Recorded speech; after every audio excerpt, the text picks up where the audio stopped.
right.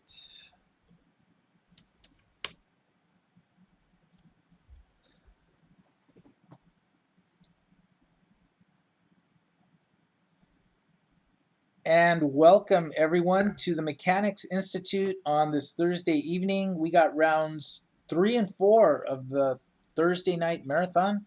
I'm Abel Talamantes, chess director at the Mechanics Institute, and with me is the three-time champ, Grandmaster Nick DeFermian, and FIDE Master Paul Whitehead. Judith Starre is the chief TD, started all the games. And how's it going, guys? Hanging in there. Thank you. Thank you, everybody. And we got the big matchup in round 3 on board 1. This is Max Gadashlovic, FIDE Master, playing white against Gadir Gusenov. Wow. Look at Gadir using only 6 minutes or 5.5 minutes to get to this point, or maybe it's been 10 minutes. No respect. No respect. Up a pawn, apparently. Looks like Max. Yeah, sorry. I was hoping for a better battle. Max is getting murdered. Oh, is that right? There's no looks like it. No trickery, nothing. It's No, he's just getting torn limb from limb. Oh my gosh. Is that a way to? That's a new chess analogy? The chess player who's getting torn limb from limb. Oh, look at that! Look at that move. That's, oof. Yeah, tough one. Let's take a look at the beginning because these games started at 6:30. Yeah, let's go through this game. We have the King's Indian, and Max was going for it. Plays H4. Yeah, that's been played these days. So this is pretty much standard according to you guys. Well, So, Castle Kingside seems strange to me after pawn to H4, but oh, okay. Yeah, it looks like Max is kind of improvising maybe here. And this game's over. Max has resigned. But let's go back to where we were looking at. Now we see knight G5. And at what point are things looking? it's already that white has no positional pluses, and black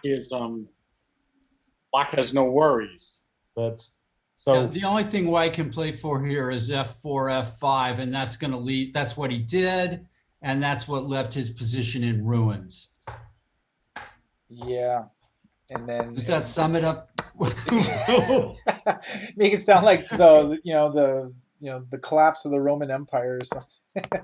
yes, it's a good analogy. It's in tatters. So yeah. Right. All of his eggs are in one basket, but the basket is broken. The basket is broken. Look at that as well. Outstanding performance by Gadir, who again takes a stronger player and just makes it look elementary. And Max is this guy? And Max is he's a strong player. I think Max decided to go for it. With starting with that move H4, and yeah. Applause to him for doing that. But when you go for it and it doesn't work out, yeah, it's sort of it did not work. So that's board 1. Congrats to Gadir on that one. Let's go to board 2 where we have another great matchup. Balachandra Dulapala is playing white against International Master Balachandra against FIDE Master Ezra Chambers. Oh, now this is a classic because Balachandra, he's really good. He's like usually the second guy after Gadir, but Ezra's been getting better and better, and so it's just fun to see him playing these top-ranked people. This is more of an even match than and the play looks like that. So what was this? A Stonewall Dutch? It says King's Indian attack Yugoslav variation, but let's go to the beginning and check it out.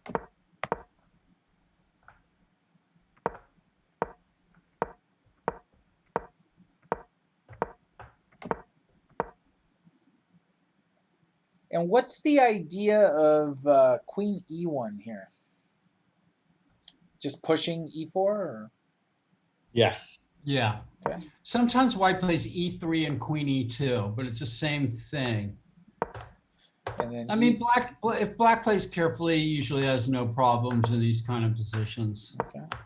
Then we're going this way. There. Back. Advancing. Yeah. Good positional play by both sides. Look at that. Just about equal. A4. Nice. What's that Queen D8 move? Wait a minute. That was a bit odd to me. But Didn't hurt anything. yeah. The Queen D8. Maybe it's one of those Webster moves or something. Right. Picked it up from, but there's some strong players over there. So what's the idea here with Queen D8? I mean, I don't see it. Or to open up the D7 square. I don't know. And now with Rook D1, we arrive at the current position. I kind of like that this white has grabbed this double pawn on the A file and he says, I'm going to make that count. Just push everything over to the queen side so that those queen side squares are mine and the pawn can go to A5 or something. And as long as nothing happens on the king side, white is better. And hello to Rumkatsky and the Great Boomer in the chat. That guy, Romkatsky, is a real fan of the club. Good. You should be. It's one of the greatest clubs in the history of the world. I think he might work there, actually, He's such a fan, he decided to stay there employed. All right. So we'll of course keep following this game, and let's go to the board 3 game. Austin Jin, who I believe is a Scholastic player and pulled off an upset over Robert Turner, I think it was, last week. It was an 1800 player. He is playing the expert Sheel Dandekar, so Austin Jin is white. My God. Now, do I have these ratings right?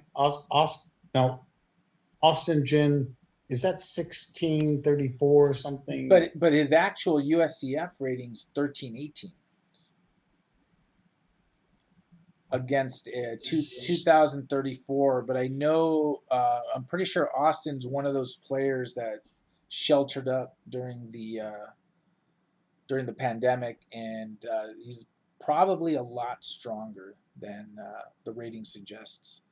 Yes. I mean, if I'm black, I might get very afraid in this position. And speaking of which, at the Tuesday night marathon, there was a rising Scholastic player, Sean Kelly, who's first time playing the Tuesday night marathon that I'm aware of. I think he's like close to 1800 now. He's like 1700, but he beat I want to say it was Christian Clemens. Wow. Oh yeah, we saw that game. Yeah, and that and some of these guys, I mean, they're honest to goodness strong, and you got to watch out. Clemens unsoundly sacrificed a piece. Oh, is that what happened in that game? Yeah. Yeah.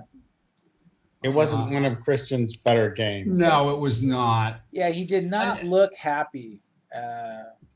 No, that actually wasn't him. Sean Kelly beat Akil Haydari. Oh, that game. That game. That was that was a game where Akko kind of like fell on the sword with time pressure and he went the way of the samurai. Is that what you're saying? Right, yeah. He went the way. Yeah. So this is Sean Machine Gun Kelly. Is that his nickname? Machine Gun Kelly, and Sean, and he's actually a student of Josiah Stearman.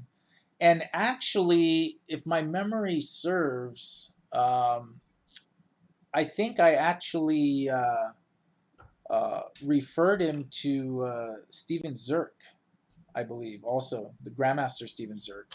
Uh-huh. because he wanted As to, opposed to the other Steven Zerk. as opposed to the regular Steven Zerk. Right. But I might be confused with some because I did refer a student to Steve, and actually I just referred another one to him also. He goes by the name of Sebby Suarez. Oh yeah. So he is another one that is looking to go to the next level.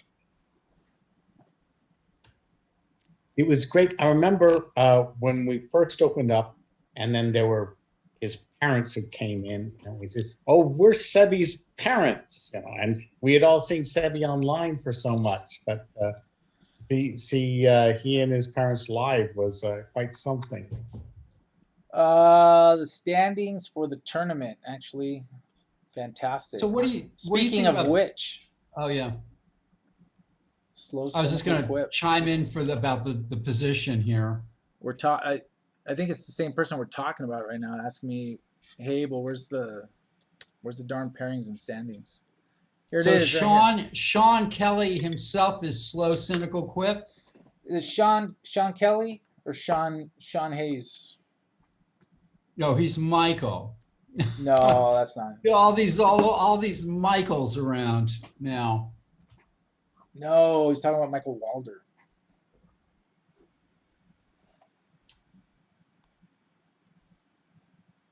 Well, I guess Black doesn't have too much to worry about here. Is that you, Sean Kelly, in the chat? Slow, cynical quip. That is him. Yeah. Is he playing in the Thursday night marathon? No. Okay. No, but I had a really nice chat with a parent of a child that is going to bring their child to the tournament this weekend at the Mechanics. Oh, the Scholastic, yeah. Yeah. Perfect. She thinks her daughter might be really interested in chess. She doesn't know at all, but and I said, great timing. There's a tournament, and you can go there in person and talk to the director of the club. Yeah, Jude and I will both be there. So even better. And actually, we have the Scholastic in the morning, and then we have championship quads in the afternoon. So it'll be a nice full day of chess. Terrific. And so Sean Kelly, I was bragging about you about that you're strong for real. Well, this is an interesting game. Who's on board 4? Have we looked on board 3? We checked out 3. Let's go to board 4. Kevin Fong is on board 4. So Chess Appeals. Kevin Fong is doing very well, it seems. Sean Kelly gained 700 points in 2 months. Yeah. And he actually won or tied for first at the San Jose Chess Club event that I TD'd at last month, that we'll be TDing again this month at the end of September. You gonna play the San Jose Chess Club end of September, Sean? This game is over. This game is over. Let's go on. Let's take a look at Sunny Liu.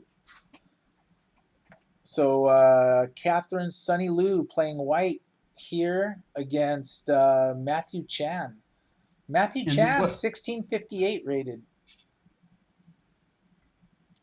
Sunny Liu, 1390, but definitely on the rise.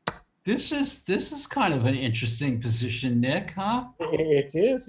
It's tough. Don't know about that King D2, but now pawns are back to even. Yeah, maybe Rook H1 and Rook A1, huh? But I don't know. Yeah, this was yes, Rook H1, Rook A1 would have been very testing. That tempo would have made it plus for white, but now you're losing a pawn. Maybe gets it back, but what's Rook H2 have to do with anything? Great. Yeah, go ahead. Great Boomer, are you still in the chat? Great Boomer. Just say hey if you're in the chat. He played in Great Boomer played in the arena. Well, look at this game. Great Boomer. Is this right? You won this game, but Oh, man, Great Boomer is playing. look at it. Well, Wow. the game's over, but let's take let's take a look at this game. Victor Beauchamp. Wow. This was an exciting game. This is Action Jackson here. Oh, Knight f7. And I mean, it looks like Black is close to getting toasted. Look at this. Ooh. But defends the mate. Red knight queen takes. Doesn't quite do it. yeah, it doesn't quite do it for white. That was it. Yeah, That there was goes it. the queen. But like, Bruce, nice try. yeah, I mean, just going for Oh, it. that was taking the queen with check also, which I hadn't noticed. That's Oh yeah, with check.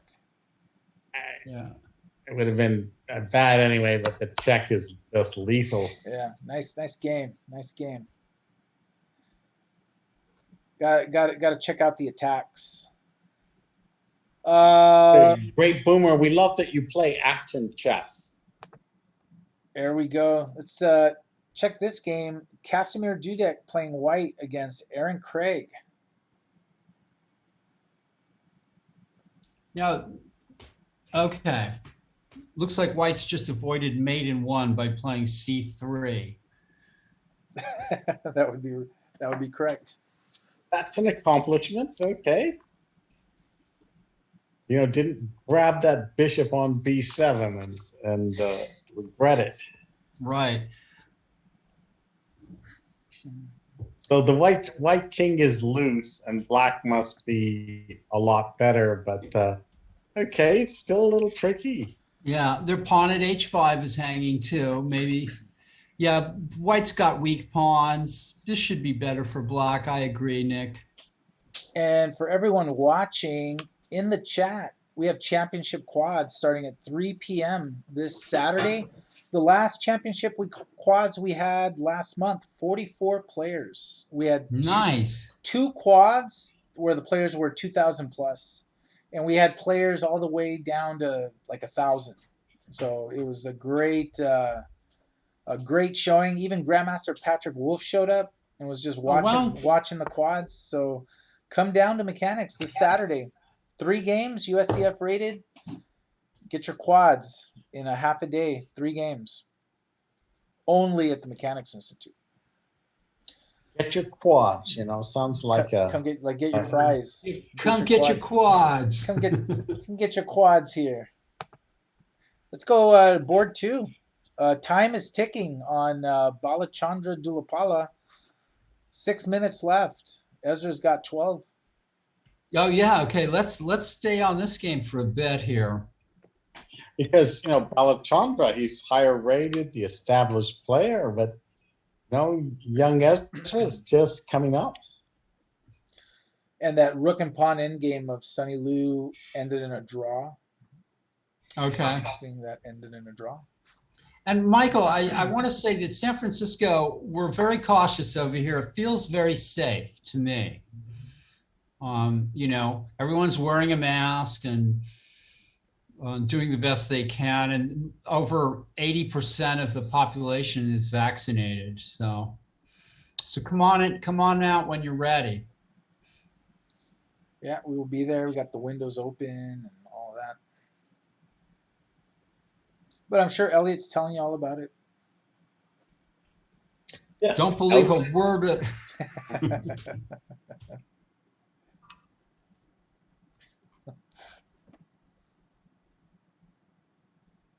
So what do you make of this, Nick?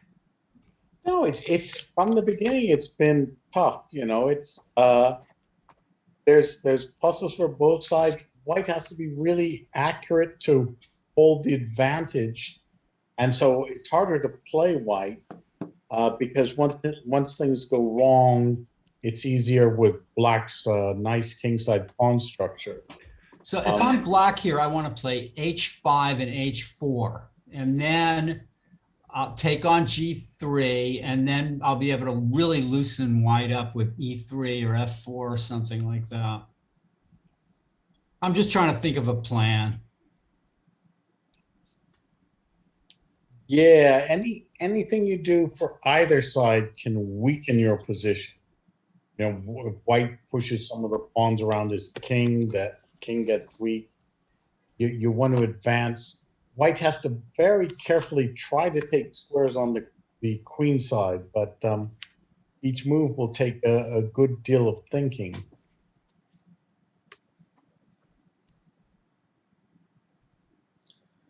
Games are starting to wind down here. Yeah, tough little position. And the winner of this game is going to be rewarded with Gadir Gusainov in the next round. And it actually, even if they drew this game, one of these guys is probably going to get Gadir. What round is this again? It's round 3. This is round 3. See, Paul. Already the top players are playing each other. Yeah, I mean, literally everyone's going to be. All the top players are. It's like they're going to be almost playing a round robin by the time it's done, which is great for us and watching. So Mike Welder's worried about not so much himself, but you transfer it to someone who's immunocompromised, which is that's a severe situation. Yeah, a little different. But Elliot seems to not be in the same. I won't go there. Things will not happen to Elliot. Elliot is immune. He's charmed. Nothing wants to jump to him. Let's jump on Elliot for a little while here. Nothing wants to infect him. Elliot working hard too. And, coaching and doing all that. I know he's Mr. Chess. He's got the energy like crazy. You know who brought Elliot up to me was John Donaldson. John was like, Elliot, it's incredible. I mean, he just goes on and on and on and on. Yeah. Just keeps the mind sharp, the body moving. Hey, Sebby, I have to say that was just great. You got John Donaldson there, to talk about his book, and after he was right on the cover of Chess Life. Yeah, and then you wrote the article about him for the newsletter the week before. And the benefit for John to come to the club was great as well. He was able to pick up a whole bunch of magazines that were lying around. Yeah, he added to the collection. Yeah. All right, now Ezra in the think tank here is almost equalized the time. He was up about 6 minutes on Balachandra. I don't know about this. Black needs to get some contact here. H5, H4 looked right to me. His pieces are all doing okay. I think he's I don't know, what can Black do with this Bishop H5 Rook E1 stuff? Try to win the D pawn now with Queen D6 or something? Yes, it's each move is a little hard in this position for both sides. So that's maybe why that's the idea, Queen D6. Well, the B pawn is hanging. I don't think you want to lose that B pawn. Oh, that's right. White has just played Rook B1. And I think you just got to defend it, Then if you don't, white invades. And he did that, and I'm sure he didn't really want to do that. There might have been a problem with Rook G7 with the knight hitting it or something. Yeah, but maybe the rook could go away. Yeah, knight D7, rook C7. Yeah. Yeah. Well, he played knight B6 anyway. Um, Those doubled pawns are acting pretty strong over there. Yeah, they've opened up the B file and so on and so forth. And G5 is now maybe White's idea here. we got a question. Maybe even C5 and knight C4. It looks wrong, but And Proto Realist is in the chat, and we're not doing the lectures regularly yet. Um, I'll volunteer to give the lecture. I mean, one of the reasons we haven't done it is because Nick used to do it, but if he's going to do the broadcast, what we can't do in the chess room is have people next to each other doing the broadcast. And players are using the annex. And I think there was one evening where we had Nick in the annex on a separate Zoom doing the broadcast, and that didn't really work too well just because there was like a little bit of echo and what have you. So for both the fact that they can't broadcast together there, and we want Nick on the broadcast, and it would be too much for him to be there, do the lecture, and then even if we started, I mean, we'd probably have to start at 7:30 by the time Nick got back. So that's why, and really don't want like a huge group there yet. Whoa, I got like something flying around me. So we're trying to limit large groups. Obviously the tournament it's a different thing, but for the lecture, and those of you know that when you go to the lecture at the TNM, towards the end of it, it's like everyone packs in real tight. But we do plan on resuming that because it's like a super cool thing. But like a one-off event like we had with like John, we can have exceptions like that. yeah, that was neat. Something back to the old days, but it's still just a little bit risky at this point. Yeah, and bear in mind, I mean, we used to have like 90, 100 players at the TNM. Right now we're a little over 60. And we're not using the meeting room for players like we used to. Man, we used to have to put 5 tables in there for for games.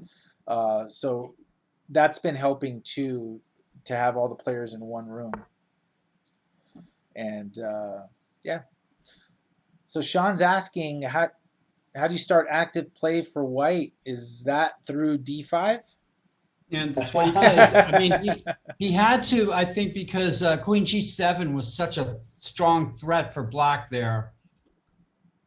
Anyway, Sean, the timing of your question is perfect. Ezra found a nice idea.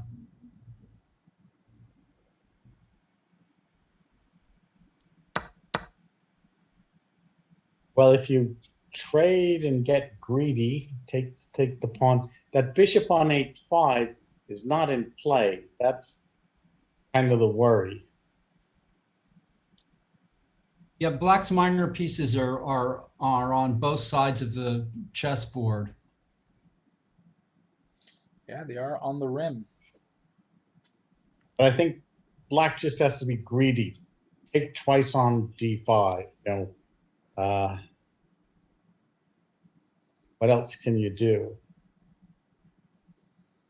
White could take on D5, rook D5, and then bishop A6. Ah, okay. I think Black might have to keep the position closed, maybe. Knight C5 is an interesting suggestion. I don't think you want this bishop at F1 coming into the game. You win a pawn on d5. The knight takes a pawn on d5. You get the knight. They get your knight back. It's still, Still up in the air. The material's sort of even, but yeah, you have to like White. And maybe you're right, Paul. Keep it closed so the bishop on f1 doesn't get in play. And Judith is in the chat. Hey, Judith. Hi, Judith. 4 games going. But this is the game with a lot on the line. And this has it's a very interesting struggle right here. I'm going to use a sports analogy. This is a chess match. This is a this is a true chess match. Speaking of which, NFL football started tonight. I'm liking Ezra now a little bit here. What happens on Queen E3? Yeah, or Queen B4. I know. I was looking at the cheap stuff. Queen E3 is a nice move. Just very complicated. I still like the white side by a bit. Okay. A pawn is a pawn. Yeah.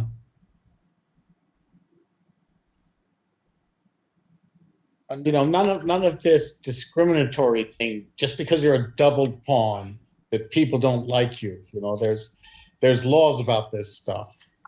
And I know Sam Shanklin has written about doubled pawns. They're only weak if you can attack them. That's very much like that Polugievsky thing, Yeah. isn't it? That we keep harping on, that I keep harping on. Yeah. You're all that we. I mean, I keep harping on. Yeah. But that's actually a wonderful thing you keep saying, that because people fall in love with a piece on a beautiful square. Right. But- And then it just sits there and does nothing. Yeah. It's all aesthetics. 2 minutes, Yeah. 55. Chess actually has a lot of anti-aesthetics.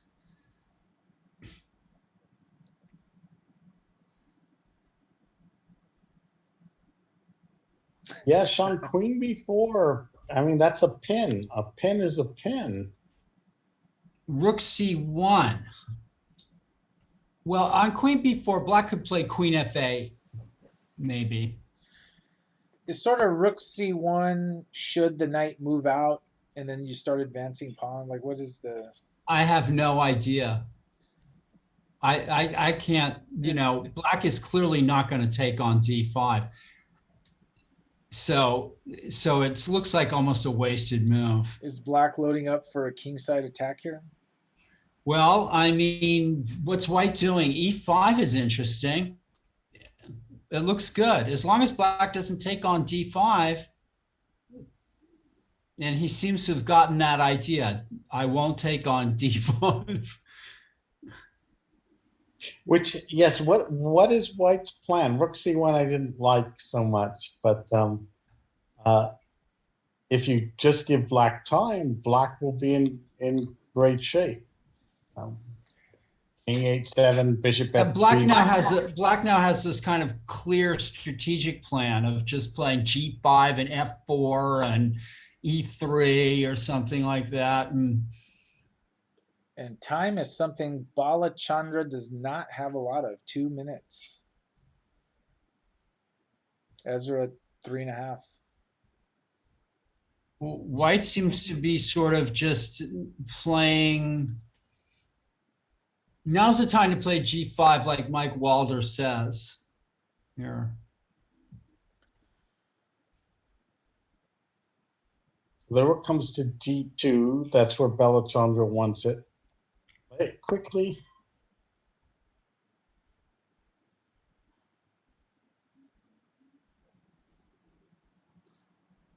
Yeah, Ezra's finding quick, useful moves. All right, so White might have something like Queen B4 and D6 now in mind. Yeah, very tactically complicated at this point, and they both have so little time. I mean, it's pawn to F4 possible, and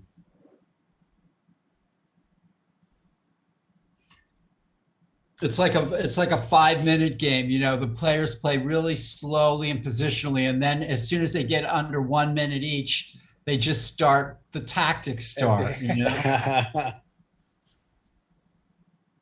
Yeah, here now I'm liking Black. You know, this Well, Balachandra didn't want to commit to something active, but it's What happens on queen b4?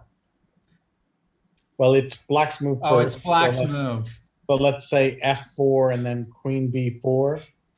Ooh, but Yeah, then maybe e3. I don't know. Yeah. maybe. Oh, what a move. Queen d6. You know, how about pawn takes c6, queen d2, queen d2, rook d2, pawn c7? Queen d6 is a Mistake. funny move. What the heck is that all about? I don't think get it. I think he pawn c6 would have been really good, or winning. Bishop g2 instead. Okay, solid, solid. Now you can't go pawn to f4. Oh, knight comes in. Great. This is This is an epic battle, folks. Now rook d3, c5, and d6. Oh, wow. I would do it. I would take on d3 here, I think, and play c5. And Oh, but then d2. No, d2 doesn't quite work. Paul playing fast and loose with other people's pieces. 1 minute for Belachandra. This is 2 minutes for Ezra. Yeah. that's crazy, crazy. Yep, Stuff is at least it's increment and not delay. That delay thing is deadly. Oh my gosh. And it's 5-second increment, Oh. which is a little more forgiving.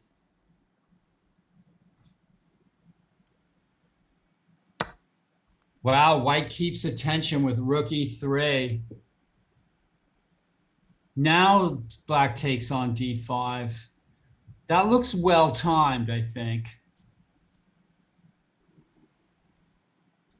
If black had that rook on b8 in the game, I'd say he was doing good, but it's still not clear what's going on.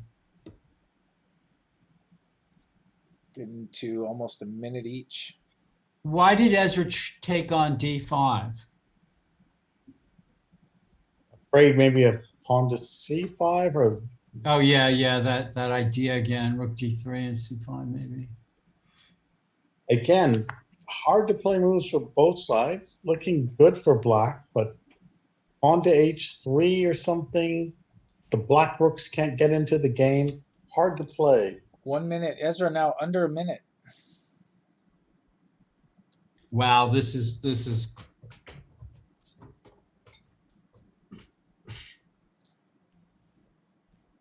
And if you like this gripping drama this Saturday, participate in the drama of the quads at the Mechanics Institute.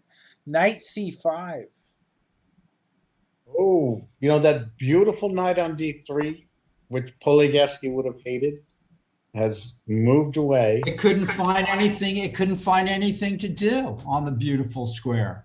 Oh, but it was guarding the e5 pawn, and Balachandra comes back with the shot. yeah, I'm starting to sound like Maurice Ashley now. Balachandra comes back with a shot. d6, interesting, interesting. I'll put that knight back on d3. Poligevsky be damned, you know, it clogs things up. Yeah. Why didn't white take the pawn on e5? We'll never know. Well, seconds left.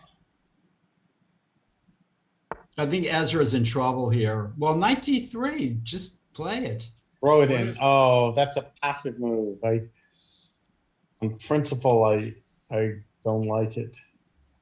I guess bishop f1 would have been a kind of a cold-blooded response, but Probably, yes. And it's a matter of time. Wow, and Ezra just shot back the g5 move.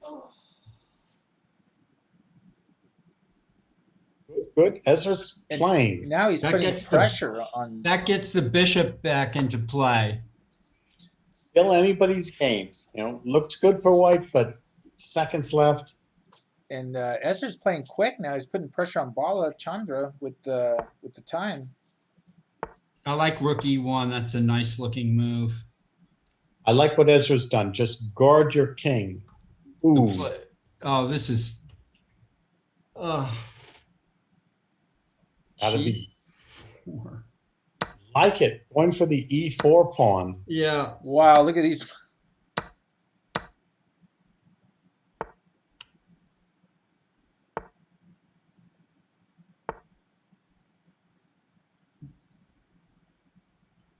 Queen f4.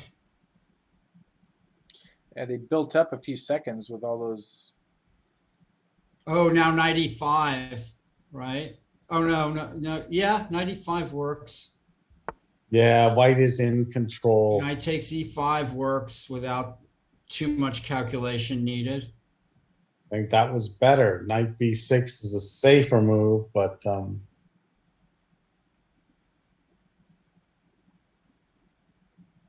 Now knight f6 maybe. I don't know. Black is struggling here clearly. okay, keep the queens on. Good. Just keep it unclear. Nice, Ezra. White missed knight e5. Yes, still good for white. Ezra's down to knight b6. What do you do? Oh, but d7 looks like the end.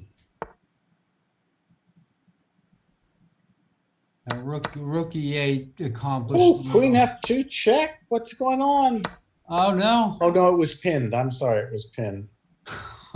Yeah. And so this should be the end. Rook e8, and that's Yeah, rook e8.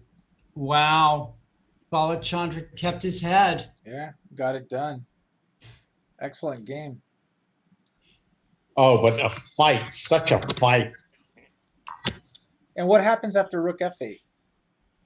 Rook takes f8. And then Rook. Oh yeah, and then you promote. Nice game. Yeah. And this is the last game here, which I believe is an extra rated game. But 2 minutes left each. 7:49, so still have 10 minutes before the start of the next round. So it looks like we're going to have Balachandra Dulapala and Gadir Gusainov in round 4. And Okay. Balachandra is going to try to get on the scoreboard. He's gotten murdered by Gadir the last few times they played. Sorry to have to put it in graphic terms, but Yeah, it was a pretty dominant performance. And actually, it was a quick game, if I'm remembering right. yeah. No, he really schooled him twice, from what I remember.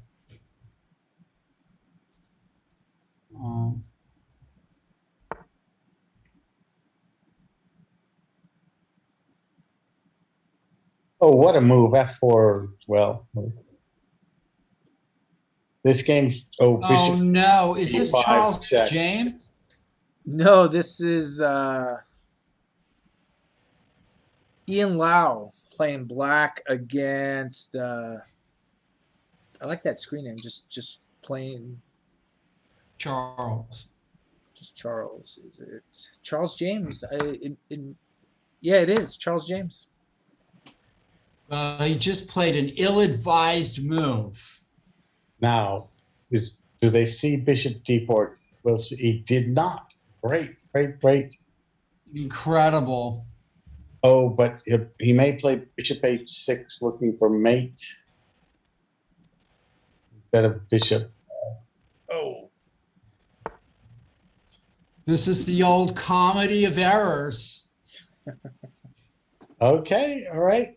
Move the king so there's no bishop d4 check.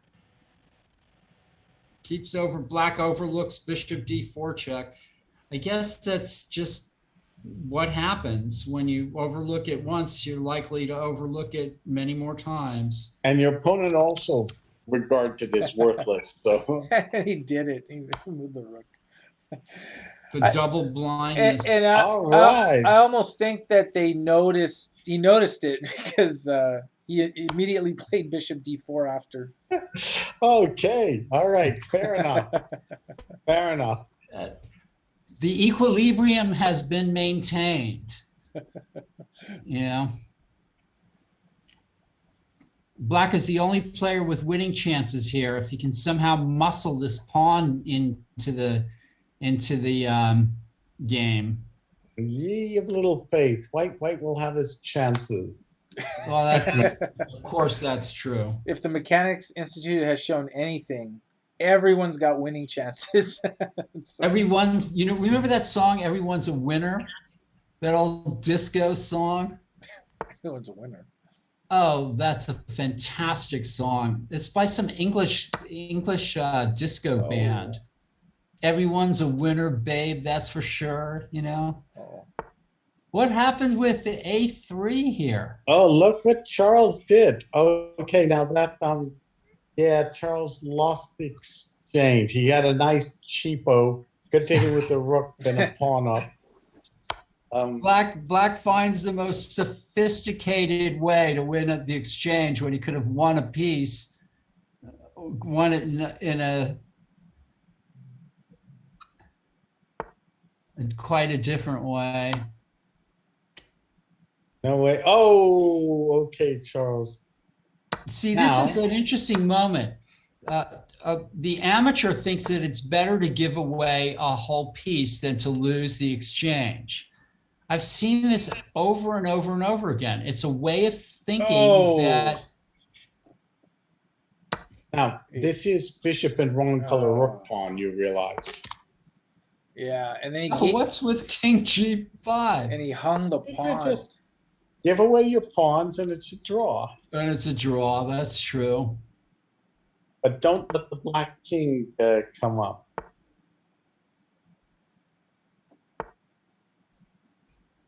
This is starting to resemble that Anand Karpov game, or it could.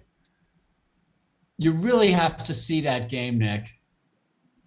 I mean, it's very pretty, just because it's It's one of your Zugzwang games. I guess it is. It has a Zugzwang in it. That's true. Yeah, as many end games do. But I never thought of it quite that way. White's heading the wrong way with his king. All he has to do is put it on H1. As long as you don't go pawn G6 check. And this should be it. Right Oh, here. that's true too. Yeah, there's various Okay. ways. All right, Charles, you can remember bishop and wrong color rook pawn. Okay, that's it. Head for the H1 square. He did it. He did it. Nicely done, Charles. He knows his stuff. There you go. He's playing it with confidence. Yeah, so Karpov, of course, had the position with the white king at F3 and the bishop at H2 and the pawn at H3.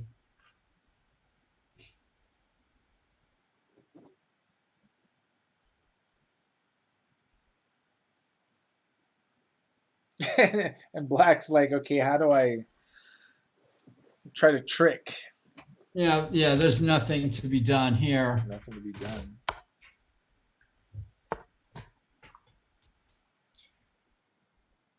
And All the world champions in consultation could not beat you from this position. In consultation, Yeah. like the days of the adjourned game, you get all the world champions together.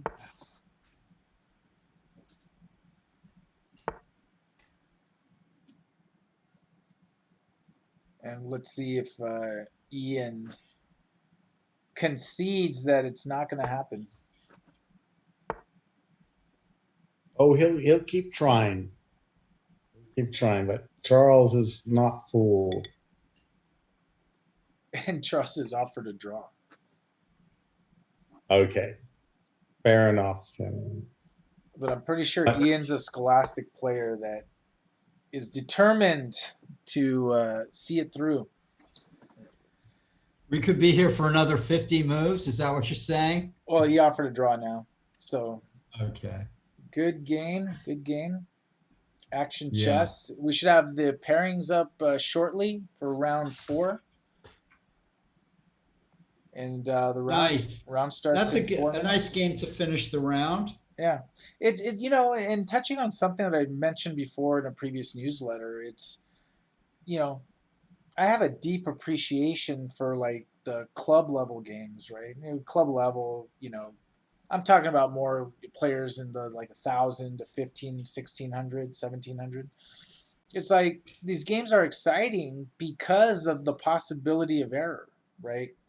And not just the possibility of error, is that they're trying their absolute hardest to play their best chess, and even with that, they're going to be prone to errors. And it's like just watching a human drama unfold. Those are fun games to watch. Abel, there was a game today played between Karyakin and Faruja that would baffle a lot of chess players. I mean, Faruja threw away a draw in the most simple positions. It was unbelievable, really, absolutely unbelievable. And Karyakin won a totally dead drawn endgame. And what was the? It was rook and pawn versus rook and pawn. But did he just lose focus, or He clearly lost focus, and just it was we've all done this, I think, under pressure. So there's hope for the rest of us yet.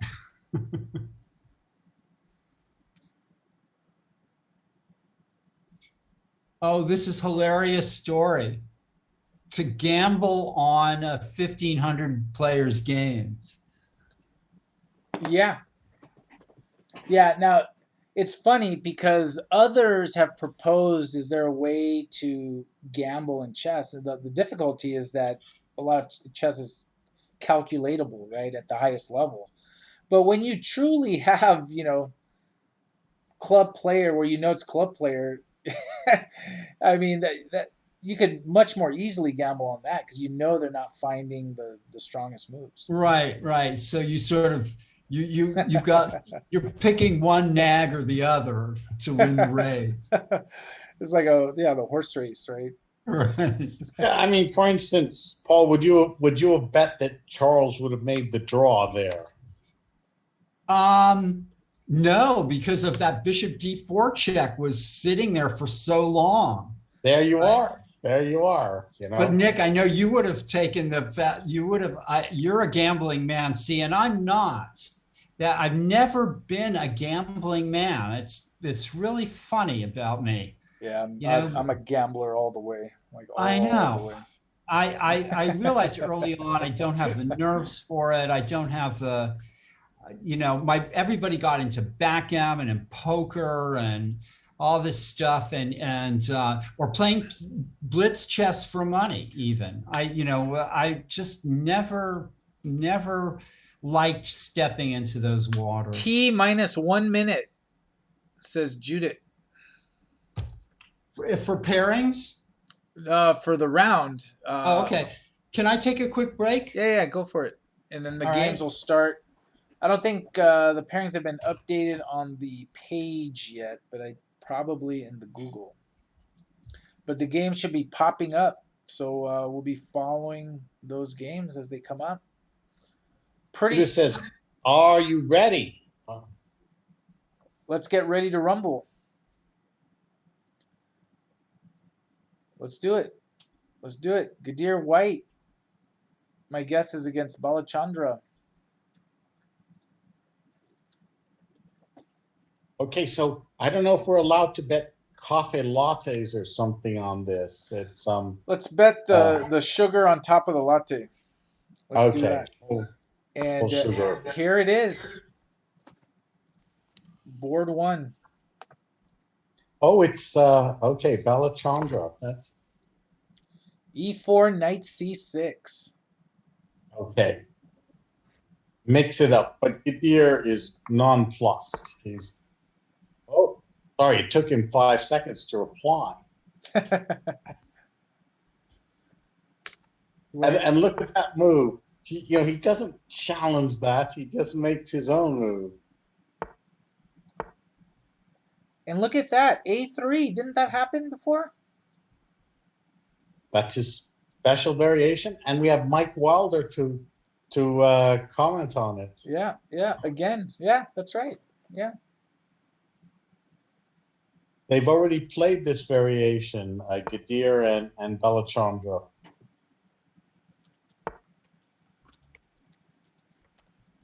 You know, that could be a Twitch broadcast in and of itself.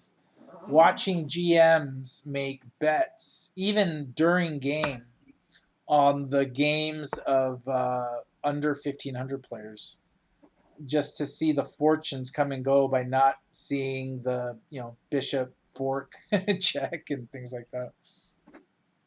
Now, what we're seeing here is advanced theory. Balachandra had played this before as black, and he's repeated the variation and quickly played these moves.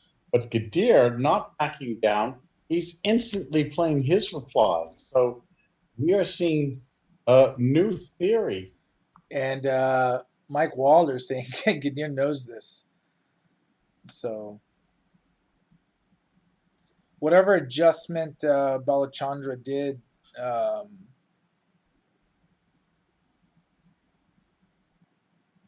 I might be Gadir losing my seems- bet of the sugar on top of the latte. I would have, just for the sake of change, I would have bet on Balachandra, but when Mike Walder says Gadir knows this, I'll bet that he's right. Yeah. Now, is this a surprise for Balachandra, Queen E2? He's thinking. I would have thought that It's a that would have been an expected move. Oh, this is the same opening. Yeah, same as the last game.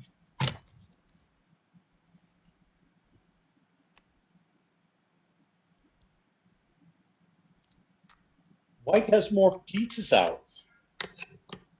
2 knights, a bishop, and a queen. And so black has to think. And that's no fun.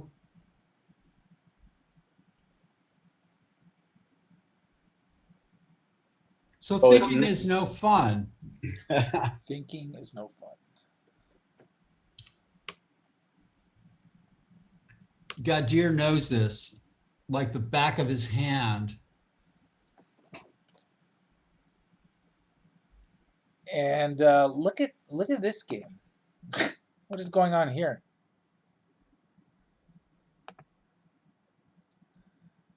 This is Shield Dandekar, rated 2034, playing white against Max Gadajlovic. Played B4. And we love that move in the mechanics. And guess what? The response C6 was taught to me by none other than Tony Lama. I saw him at the club last week, and he said, "Oh, Albert Starr played B4. What you're supposed to do is B6, and then A4, and then Queen B6." This was actually told to me, so I'm a little bit familiar with this. Well, isn't this page 1 of Modern Chess Openings? Well, as explained by Tony Lama, yes. I mean, because B4, Jules Jelinek, who has always run the Blitz Chess Tournament for 10 years at the Mechanics, and of course Albert Starr, so a popular move. Now, you know the bishop to A3 is considered a fiancetta. Did you know that? Did not know that.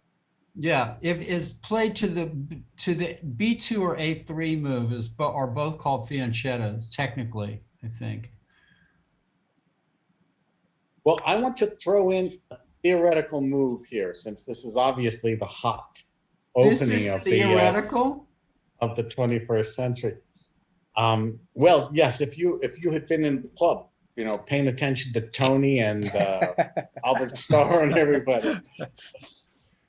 Sorry, I missed that. Paul, how, I mean, what are you doing? Watching Netflix or something when you could, Yeah, well, yeah, I was watching another episode of Goodfellas or something.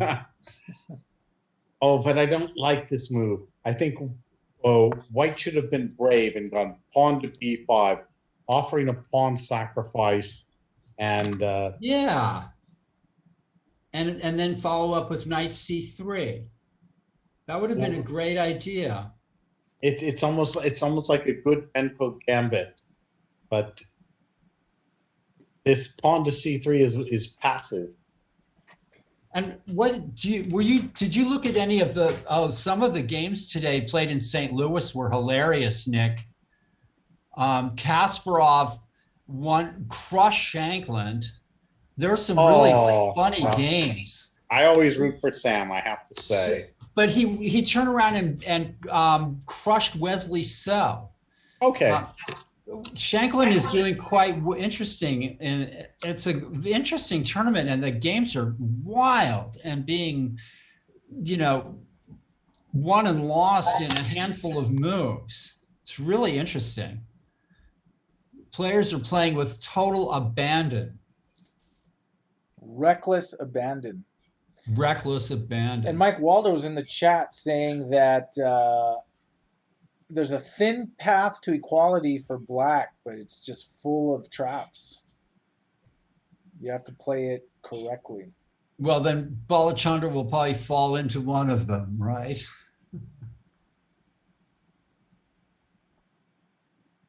Well, it bothers me when someone plays a3 and then you end up with a thin path to equality if you can calculate like alpha zero. What is it about that A3?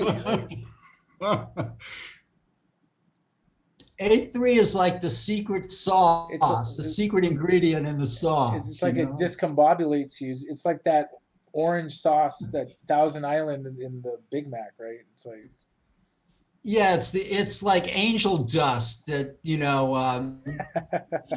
Gadir is sprinkling over the position. Okay, if pawn to f5, what's happening? I mean, that's a very challenging move. You can't take on e5.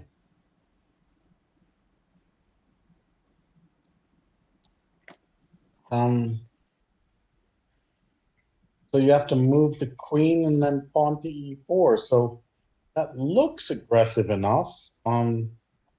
But clearly Gadir. Well, I mean, I see this A3 is so useful here. So like F5, maybe queen H4. Okay, and then we have to play pawn to E4. And then bishop to F4.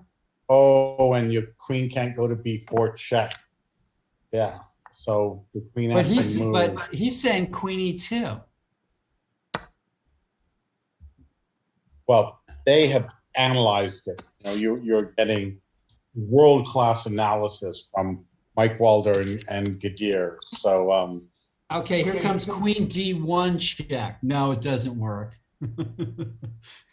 and can black go knight takes E5? Bishop on B5 is attacked.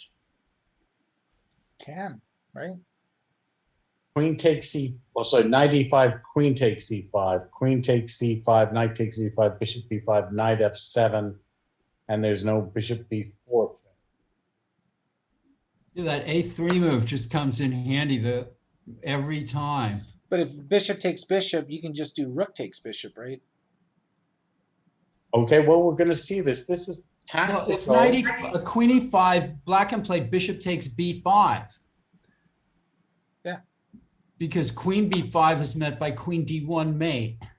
That is a nice move, Paul. Also, rook E8 wins the queen, right? If queen E5, yeah. Okay. So this is just probably white's going to zoom ahead in development somehow and have an advantage. Now, do you go queen takes D7 Oh, well, he's still threatening queen d1 mate. Yeah, queen d7 is actually possible, isn't it? Okay, As but is maybe, rook d7. yeah. Maybe Gadir will fall into mate in one. I kind of like queen d7 better, but Bishop f4, knight f3 check. That doesn't look like much for white.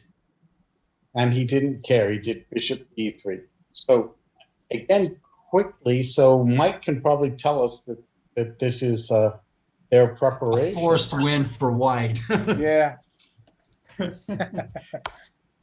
It's looking about it. So maybe this is he found the line, and Mike says this is Black's nice line to equality, and pawns are equal, development's equal. All right, Belachandra did this well. Now queen d5 has got to be absolutely dead even. And he played it. Because that pawn on b6, a7 looks immune. Oh, Gadir doesn't even think about it, just trades. And this is Wow. this Wait, is a draw was offered by Balachandra and Gadir declined it. Well,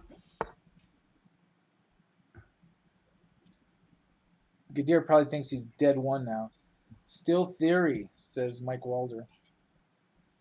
I mean, white is slightly better. no. This is equal. This is a fair, even pawns. Yeah, of course it's equal. I'll be right Symmetrical back. I mean, pawns. it's a little easier for white to play for a couple of moves.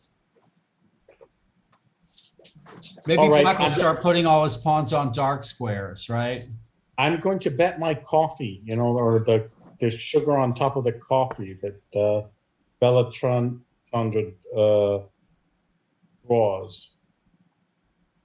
Ooh. Maybe he'll play some bishop takes h2 move. But I like that Gadir playing so quickly in g4. Just take some little white squares. Keep the pressure up for the clock. I would have played rook e8 instead of rook d8.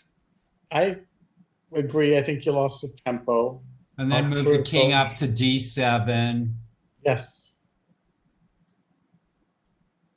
And white's got ideas like c4, c5, and expand. White's got more space here. Maybe black should do the same thing on the queen side. Play b5 here. Well, not right here, because then bishop a7. Ah, that's true. So, But yeah. And yeah.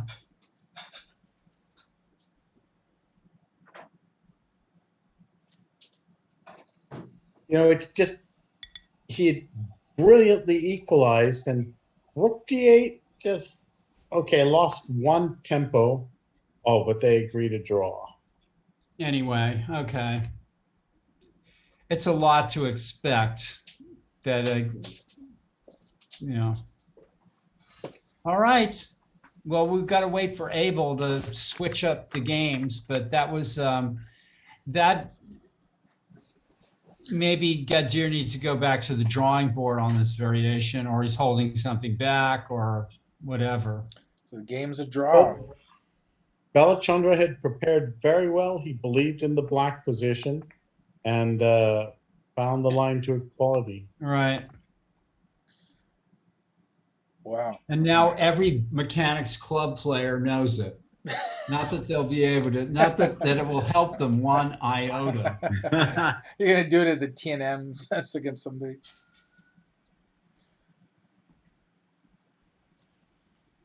Well, we had that theoretical game, and then now we have this one.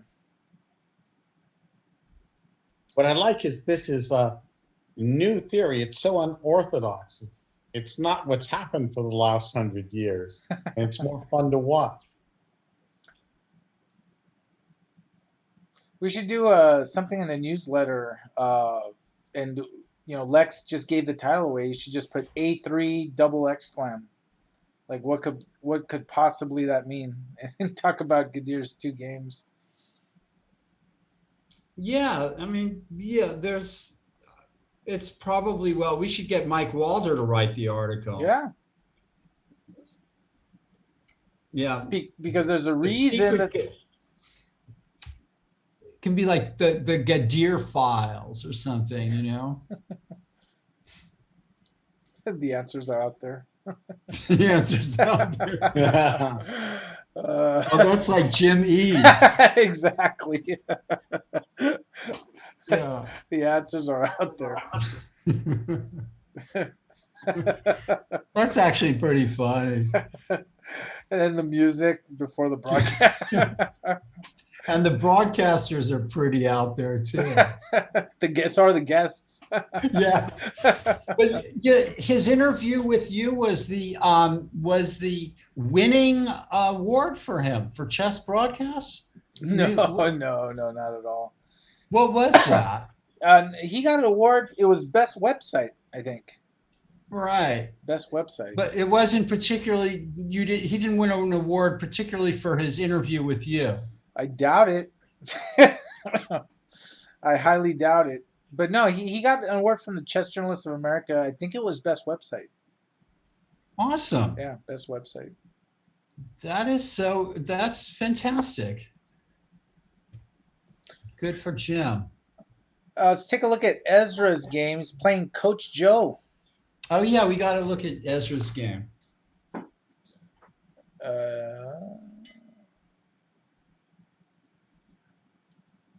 Looking in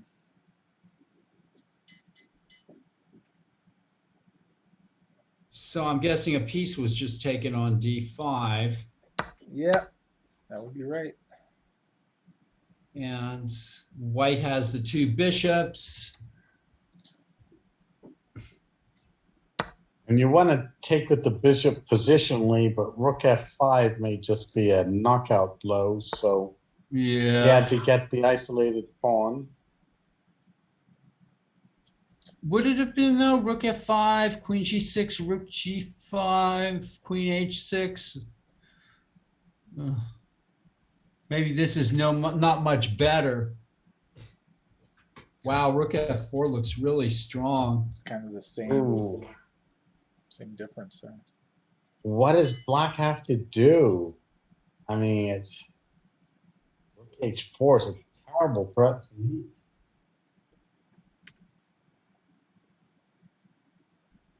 Onto h6, rook h4, queen g5.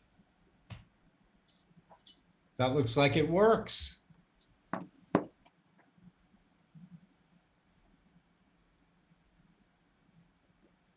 Yeah, I mean, it's a very risky position for black. So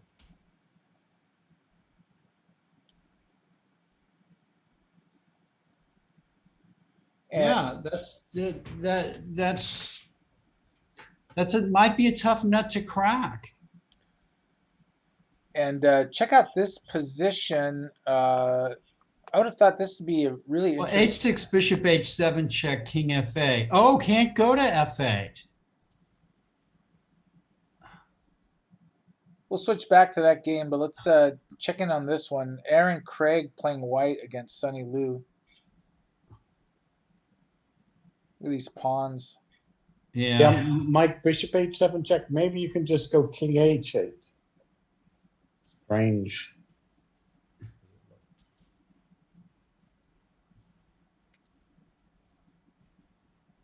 This is black living on a tightrope, but that's how these positions have to be played. Black Maybe and bishop to e5 here for black. I don't know. Queen d6? No, f6. Dangerous.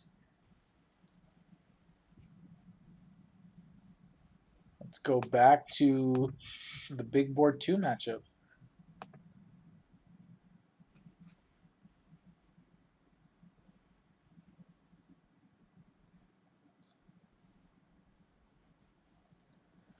Hey, so you know what I was thinking, guys? like I was bringing it up next week as like a thought, and I don't know what the people would think about it. So if you're watching the broadcast, please share your thoughts in the chat. I was thinking, what if we experimented on a Thursday night after the Thursday marathon with a 3-week event that's sort of like a triathlon of chess, where one in its cumulative scores each week in terms of the prize distribution, where we did 1 week that was like where 1 week is something like 5 rounds of rapid. Then the next week it's like 10 rounds of blitz. And then the final week is under a rapid time control, 5 rounds of Fisher random. And then you have combined scores. And everyone will be rated according to their standard USCF rated. Those will be the groups. I think you should do it. Just because you want to see chaos? You want to see it chaos? Sounds complicated and ambitious, and it's perfect for you. So therefore, let's do it. Yeah. So if anyone has any thoughts on that in the chat, feel free. It would be a triathlon. Rounds of rapid 1 week, blitz the following week, and then Fisher random, and then combined score. So it would be online rated rapid, online rated blitz, and then Fisher random. No rating whatsoever. Chaos. We should call it the what do we call it? Chaos theory. The chaos theory. I think White's kind of going off the rails here. He's forgotten that he needs to develop his pieces. He's put his rook at A3, and he hasn't developed the queen knight. Yes. He's played F3 and H4. It's just is all too much. Well, I remind you, Paul, that he started with 1B4. That's true. So this might be expected. It's an unorthodox chess player.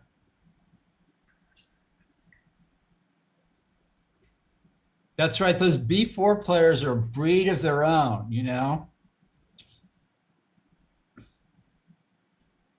Like Albert Starr has been playing a lot of good chess in the last few months. It's I bet Albert Starr never in his wildest dreams would predict how often he gets talked about in the broadcasts because of playing the Polish.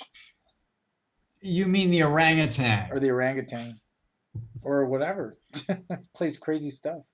Right. The Polish, the orangutan, the Sokolsky opening. What other names does it have? The St. George. It's called the St. George? No, that's A6, right? E4, A6 or something like that.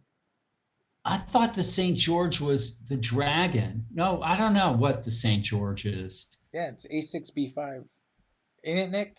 The St. George? Well, the St. George is against the dragon from mythology. Any correct opening name is the Miles opening, E4, A6. Yeah. It should be called the Miles opening. Right. I mean, how often do you beat a standing world champion? St. George, E4, A6. But Tony Miles played it, you're saying, right? Yeah, and beat Karpov when Karpov was the world champion. In Wikipedia, talking about the St. George, it says in perhaps its most famous appearance, Miles defeated reigning world champion Anatoly Karpov. Oh, okay. So it's called the St. George. I still take issue with that name. I think Wikipedia's got that wrong. All right, Nick and I stand firm for tradition. That's here. It. I mean, I listen to you guys. What do you want to call it, Nick? The Miles? I think the Miles opening. The Miles opening. I love that. That's perfect. Done. It should be. Are you good? So in the next edition of Modern Chess Openings, we'll see it proudly called Miles Opening. Absolutely. Fantastic. Fantastic. Nick, if you did that, Like, would you get a response from someone somewhere saying, "Hey, what are you doing?" No. I've got 130 years of tradition for any game there in modern chess opening, so they can make their argument. But You call the shots. Yeah, good. There we go. Black better watch out here. I mean, white better watch out. E takes F3 is a huge threat. hmm.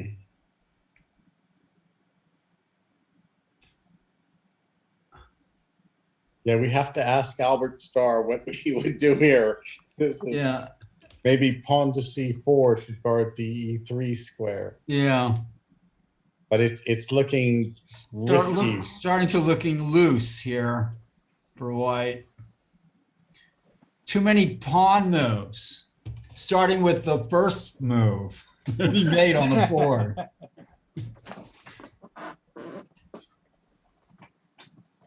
It's funny, you get to see this interesting thing about chess strength and chess skill. When in one round you have like Gadir destroying a player like Max, and then the next round you watch Max destroying a player, rated Right. hundreds of points below him. Well, actually quite a good opponent. Yeah, this is, and also of course the game is not over. Yeah, but Max has not used a lot of time at all. Just barely under 30 minutes now. I think after he played Gadir, he thought that's the way to go. It works for him. Might as well try it.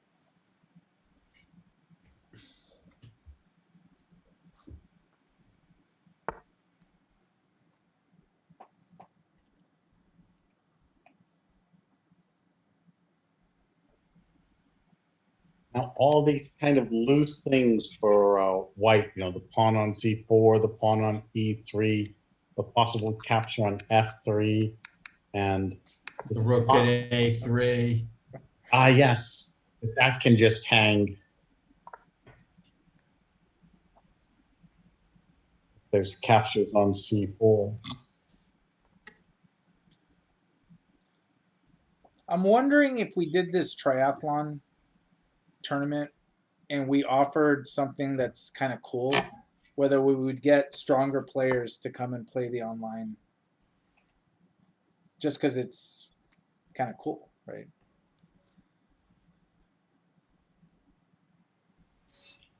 Yeah, I mean, it depends on. Especially the Fisher random part. I mean, I think that's kind of the. Oh boy, there's some funny Fisher random games played today in St. Louis. I'll tell you that. It's incredible. Really amazing games. Just you want to see grandmasters beating other super GMs, beating other super GMs in like under 20 moves. Right. Dial into the tournament. Wesley So is he still the, isn't he? Yeah, I think they Yeah. only held one of those, Yeah. right? They only held one world random championship and Yeah. so won it. Yeah, beat And Carlson. he remains the world until they find another sponsor or something. I guess it's not a FIDE event, huh? No, it was. It Oh, it a was. Yeah. They should continue the tradition. Look at the players that turned out for that. I mean, and now we have Kasparov, and it's the same thing is happening in St. Louis. So Kasparov is trying to become Fisher random champion. I like it. So that's the title I haven't had. Fisher random champion.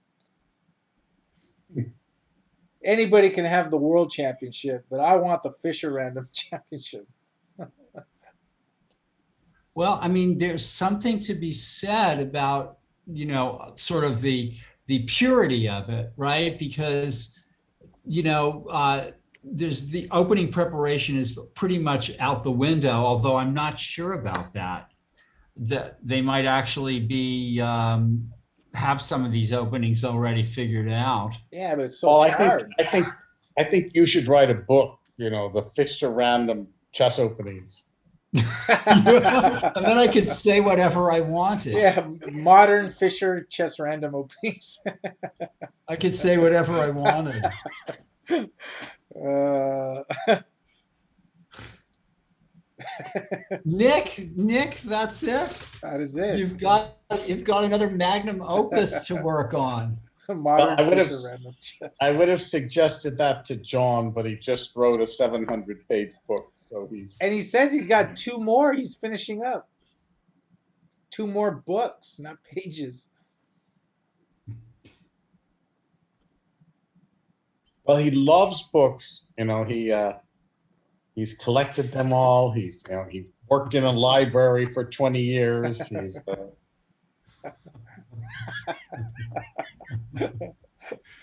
Yeah. Okay. But I think Paul's holding back, right? Oh, I got rid of a lot of books he ordered, but that War and the Peace club Part 2. benefit. War and Peace Part 2.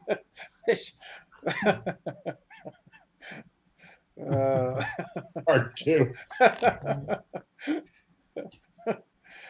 to keep It's yourself funny. busy. It's funny. John took a little. He posted this in the Fisher book. Nick, I forgot to look up your name, but I went straight back to the index and looked, and I was mentioned twice, and there's a photograph of me in Lombardy at the club, in the mechanics. So I'm deeply honored by that. However, somewhere else in the book, there's a little reference to me, and it gives me a subtle dig. It's like Paul's, Fisher didn't want to sleep on the couch at Buff Manor. Bobby Fischer didn't want to sleep on the couch at this house that I used to live in, and that Peter Biasis lived in, and at one point, and Fisher went and stayed there when there was an open room. But apparently Fisher came back at another time and all the rooms had already been rented. And Fisher didn't want to sleep on the couch like Paul Whitehead might have done. Now, who wrote John that? Cleef and Paul Whitehead or something like that. So it was like, excuse me, I don't think I remember sleeping on people's couches, But so John got a little digging at me, so all in good fun, I'm sure. Nick, I'm going to have to see the references to you. They might be equally amusing. I'm sure there's some digs there, but as long as they're funny, I don't mind. All right. My dog's getting all caught up over here. So yeah, H5. Let's go for it, huh?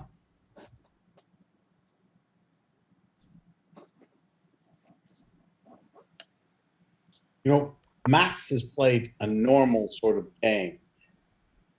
Put your pieces in the middle, you develop and such.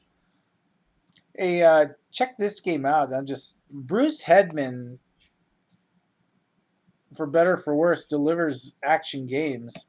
He's playing Charles James. Oh, another great Charles James game. And look at this. I have no idea what's going on. That lose a piece. So queen takes d3, and now black has to come up with the beautiful stuff. What about rook c3? Queen b5 check. Might take the wind out of the sails. What was Charles' last move that allowed the bishop to be taken on d3? I mean, it looks so aggressive for Charles. He sacrificed a piece, but maybe there was nothing. It's like here. Okay, yeah, very aggressive. C8, the queen comes back, and Maybe bishop takes d3 is not the right move. but you're Oh, you're not a piece down. No. No, just take back on d5 maybe, and Yeah, knight takes d5. yeah, knight takes d5. Don't release the tension with bishop takes d3. Doesn't make sense, really. Okay, you're only one pawn down and you're better developed. So okay. And Charles is look at this game back with Ezra. I thought Ezra was gonna end that game quick, but looks like Coach Joe trying to put up a fight. okay, Coach Joe. Kept it interesting. Well, he's down a piece, right? Yeah, but you're missing the point, Paul. It's like Right. Okay. Down a piece, but the heart's still beating. Right. It looks, and Mike Walder, it looks like Ezra's up a piece. Yeah. hey, Mike, we don't. See, we need you on our side. You're focusing on the wrong thing. We're trying to root for the underdog Oh. here. 94. Hoping for rook g4. All right. Don't get distracted, Ezra. Boy, these players play quickly. They're just seeing so much faster than I do. At least it seems that way. So Queen H4, good move. Hoping for Queen G2, looking at mate, running into knight F2, running into knight F2 check. White might have to just play bishop e4 here, huh? Yes. Rook g2 maybe to keep the, I don't know. Yeah. I think White's, this is a good practical decision. Let's get back to board 2 here. Black's got an uphill fight here if he can survive this, which he probably can't. This is an exciting game. Like fun chess out of B4 opening.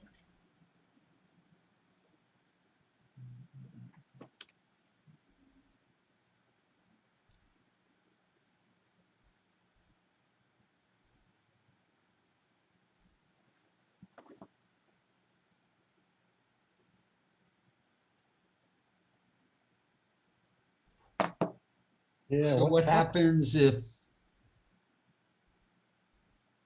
FE4, I guess Queen E4 is good enough.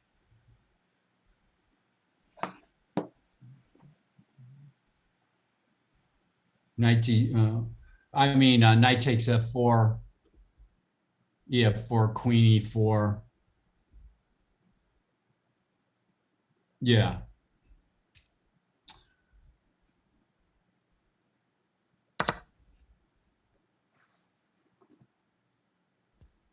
Yeah, maybe white is okay, but I know what Alpha Zero would play. H6 check. And that might be the right move anyway, because who knows, the G file, the H file may fall into Black's hands. I don't know. Too abstract. Well, White can't play knight B6, so. yeah, that's too greedy. So maybe just knight back to D2. Pawns are still equal. You can still go H6 check. I've got a funny line for you, Nick. It's, of course, a total fantasy. H6 check, King H8, Knight B6, Knight B6, Queen A3, Queen F6 check, and Queen G7 mate. Okay, that was very cooperative of Black. I mean, Yes, I know. Well, I made it like that, you know. It's a helpmate in 4.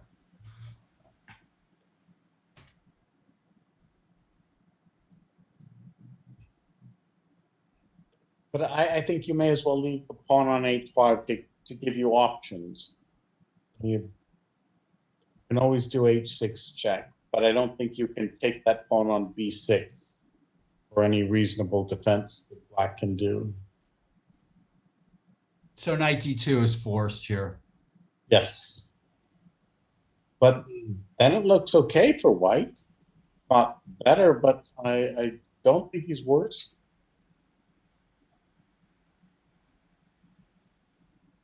But the time is ticking down. 607, 606, 60. Who is Dandek? Standek. Do we know the player? Yeah, we know the player. It's Shield Dandekar. Ah, 2034 USCF rated. From California. California player.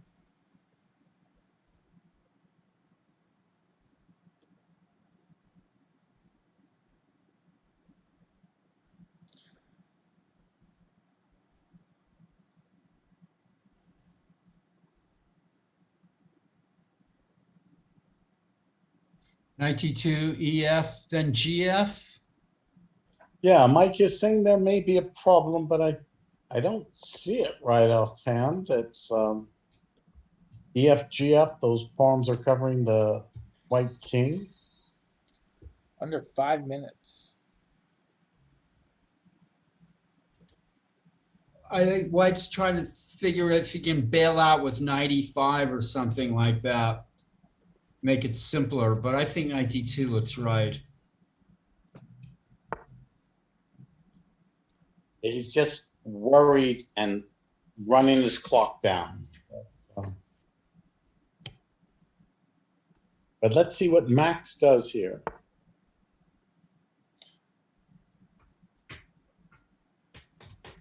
A good move by Max. Just quickly make a move, develop a piece.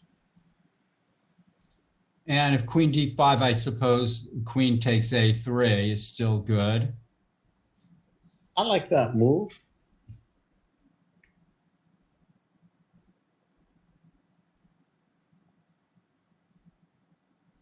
White's under some pressure here. Maybe it's a time for f4.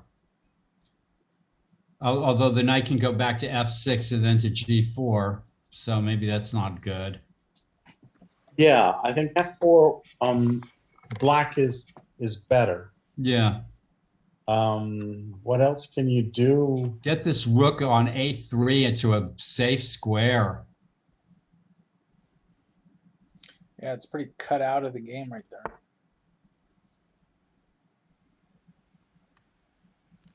Yeah, I guess if you move the rook back down to the first rank, then black could maybe think about playing e takes f3 and rook c2 or something. So he plays rook c3 to guard the second rank and get the rook off. That makes sense to me, sort of. But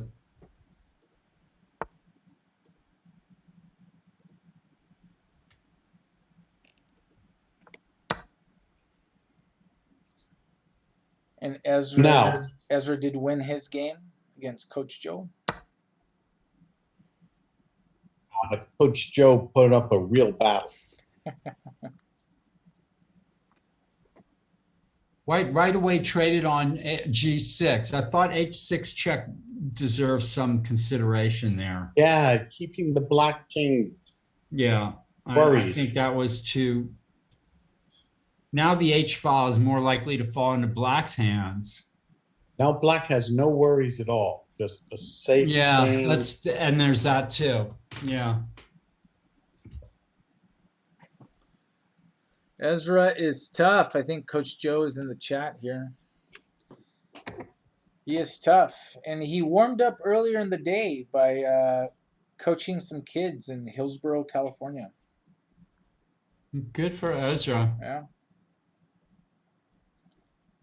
He and I coached this class. This was the first after school enrichment class that I've seen where it's majority girls, and there's 13 kids. Wow. Yeah, That's extraordinary. yeah. So Oh, what are their ages? they're first grade through like fourth grade. This is allowing black down to the first rank.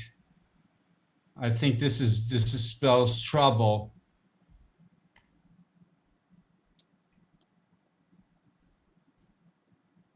Queen e6. Okay. Good practical move. Oh, 2 minutes, 30 seconds. Yeah. So,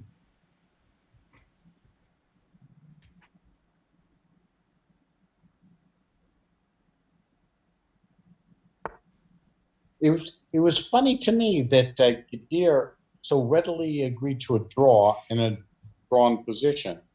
It's Is he leading? What's the tournament standings? Well, him and Balachandra would be tied for first.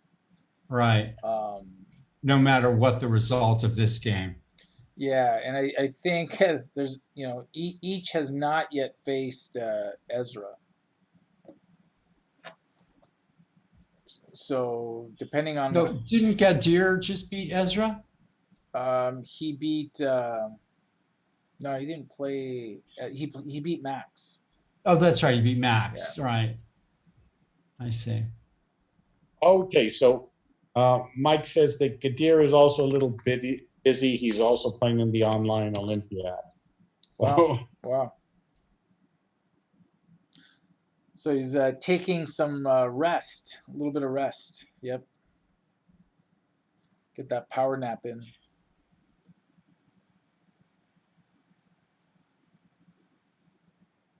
Yeah, knight g3 looks almost forced here.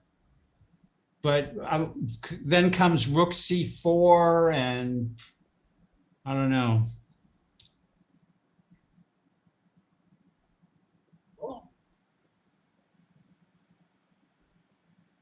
Or rook c, maybe just doubling.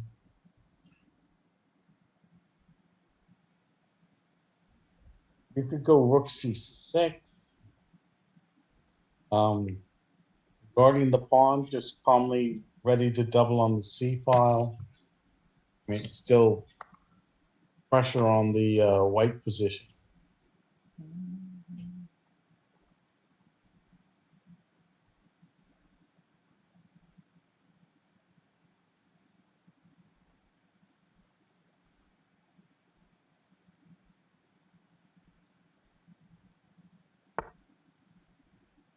So, Abel, Max with the Canadian flag, where exactly is his location? He is in Canada. Where in Canada, I don't know, but he is in Canada. And actually, his dad was talking. One of these weekends, they'll come by and visit mechanics, visit San Francisco.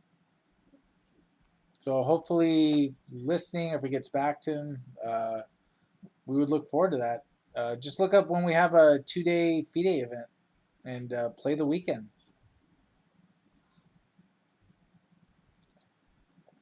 That'd be a nice chess vacation.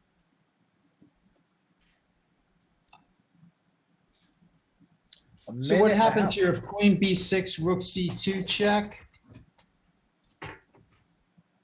Rook c2 check, king has to go probably to g1.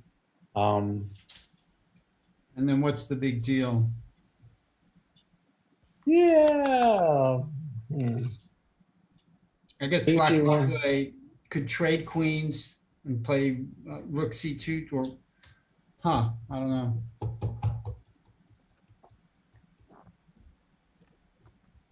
If he's brave, grab that b pawn. I think you're right. Maybe queen f5 is the best move.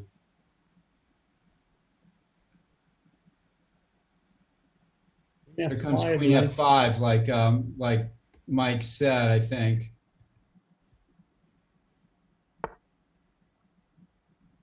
A minute left. And here comes Queen F5. Now knight G3 just doesn't work. Knight G4 check E2. Pawn takes F3 with check. Yeah, that would be disastrous. Opening up the E3 pawn. And knight G4 check looks very annoying. Maybe he has to try F4 now. I think White's on the precipice here. Yeah, I think you're right. Try F4. Knight G4 check, King E2. Maybe you can. No, knight G4 check, King G3. Oh, there you go. Yes. Aggressive. You know, you've got your pawn. Go. I've got my pawn, and nobody's going to take it from me.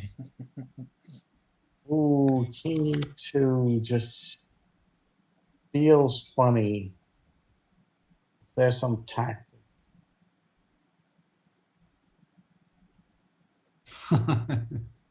Time for pawn takes F3, G takes F3, and Rook C2 check forces Rook C2. With then Queen C2, Knight D2. Maybe White is still holding on. Black can't get in. I don't see the knockout punch yet. And neither did Max, and he quickly plays knight H5, very practical. He's still got a lot of black pieces around that king. Time to bring the queen back.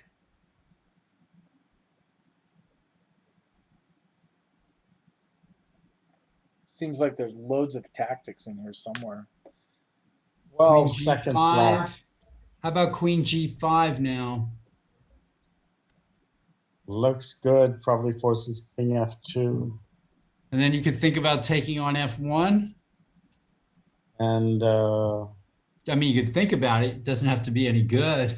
yeah, the rook would take on F1. And then Queen check, King E2, Knight F4 check. Okay, yes, looks good. Looks good. 9 seconds left for. Oh, this is not going to work for the. Ooh, now the exchange sacrifice has to be crushing. Queen G1 winning the game. Yeah. Oh, Rook H2 was not right. was bad. Yeah.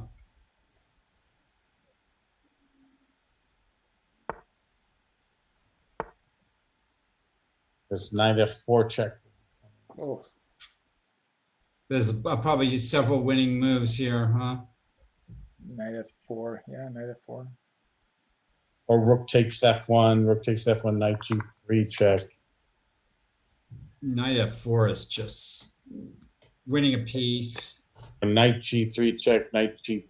Oh, that's not. Yeah, knight G3, queen E1, king D3, rook takes E3, mate. Yeah, that's a pretty line. He had his choices. Nice game by Max.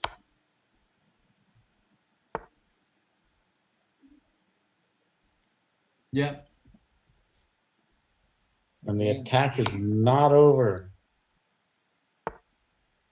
White's playing on inertia.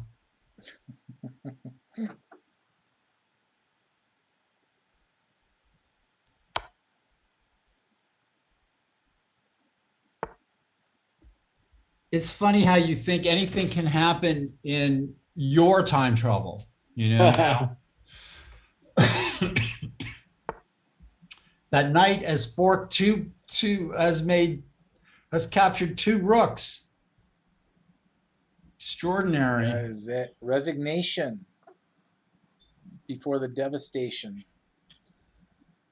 Nice game by Max Gadajlovic, coming back strong in the 4th round after a round 3 defeat to Gadir Gusanov. So let's check one of the few other games still going on. Austin Jin against Kasimir Dudek. And I just want to say about that last game, Max, nice game, nice game, but if you want to meet the real B4, you have to play against Albert Starr. Albert Starr, and then get coached up by Tony Lama. Although you were Yeah. following his advice. I'm sorry I missed those important lessons, Nick. It'll never happen again.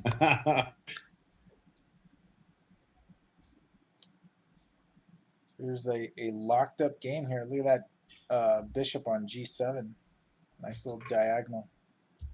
Tony said he was playing, yeah, but really, what is that bishop actually doing?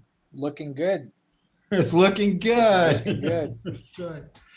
Well, what is that white bishop doing on C2? I have to Looking bad. Looking like a pawn. What would Polygievsky say about the bishop on C2? He would say, at least it's not trying to be anything that it's not, you know? It's authentic. Yeah, it's authentically bad. Okay, now, is there anything black can do? It's obviously good for black. How about knight d4, bishop d4, takes with the c pawn, threatening bishop h6? Is there a way out of that? I guess bishop b1. But then rook a1, and bishop h6 is still a horrible threat. Christian Clemens in the chat. He's never seen a bishop like the one on C2. How did it get there? What do you think, Nick? Can black win something here? With You were knight so d4 check? close. You're so close to a knockout punch there. But So knight d4, bishop d4, bishop. Oh, you want to pawn I take? want to take with the d4, pawn, threatening bishop h6. and bishop to b1, rook to a2. You can go knight to b2. No, rook to a1. Oh, the knight. Oh, that's right. The knight can go to b2 because the pawn is at d4. Yes.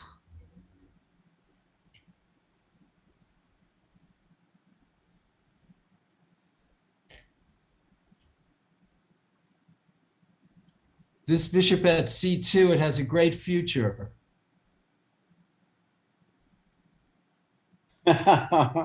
Okay, another book you can write. The Future of Chess, authored by the bishop at c2.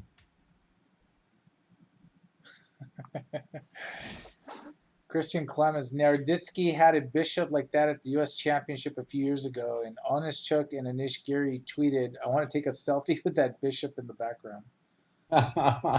Now that's truly a child of the internet age.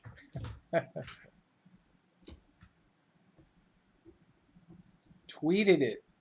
Yeah, I mean, Nick, there's this whole world of Twitter that I only have an inkling of, and you too. I mean, and they're the war of words between Carlson and Giri and all these people. Hey, Aaron, you played Albert Starr on Tuesday, right? Aaron Craig's in the chat. And did Albert play b4 against you? And I'm looking. Okay. Yeah. Yeah. And how'd you do, Aaron?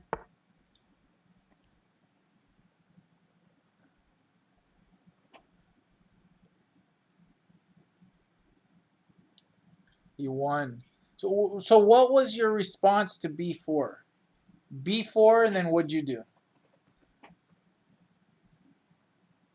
We now know that c6 is the way to go.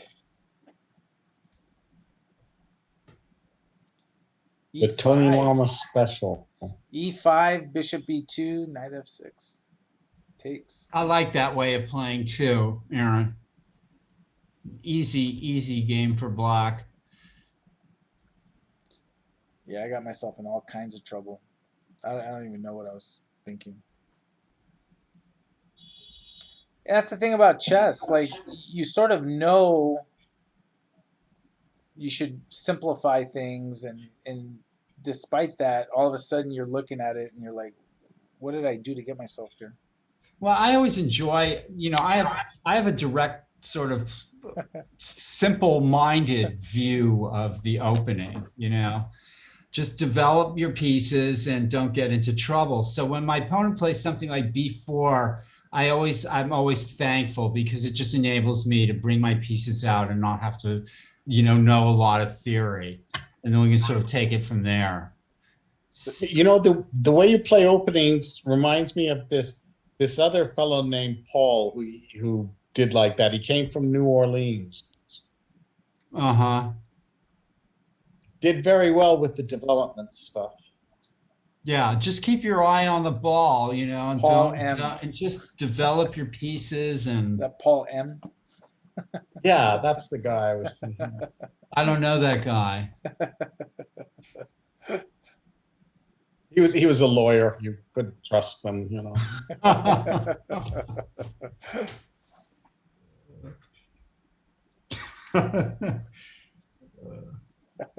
Paul Murph.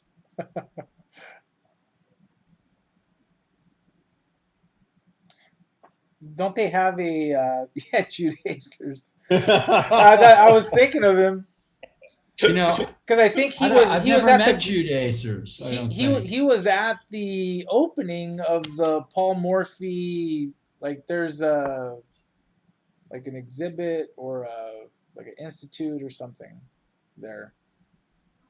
I think he took a picture with Carol Meyer, and of course Jude's doing his poses with or I think he had her wearing the beanie or something, the red beret. Cool. He's an institution unto himself. Yeah. Yes. It's incredible. Yeah. The whole chess community was, after Katrina, was wondering where he was and everything. Yeah, and they responded right away. He's good. Yeah. He's good. He is Mr. New Orleans. He shared an apartment with Janis Joplin. Yeah. That's amazing. Yeah. And probably true, I'm sure. And we always love when he reaches out to share his comments on the newsletter and things going on. He's a huge fan of the Bay Area. He had some wonderful years here. He loved our newsletter when we were venturing out to North Beach, going to the cafes. Yeah, we have to do that again, Abel. Yeah. You got to find some coaches. You got to find a coach. You get a coach. Yeah. 3 minutes for Kasimir Dudek. Great position, but only 3 minutes.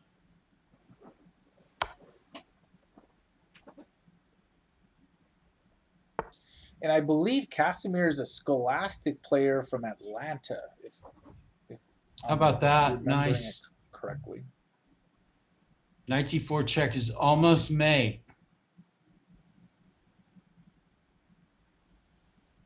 But not quite. Well, isn't Rook B2 kind of convincing or trying to be convincing? Just grab that pawn. What other games are going? Oh, here's the one. Here's one of them. Hold on. Jimmy Gray.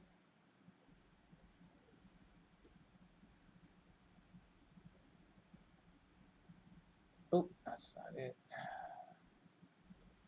Against Cleveland Lee, I believe.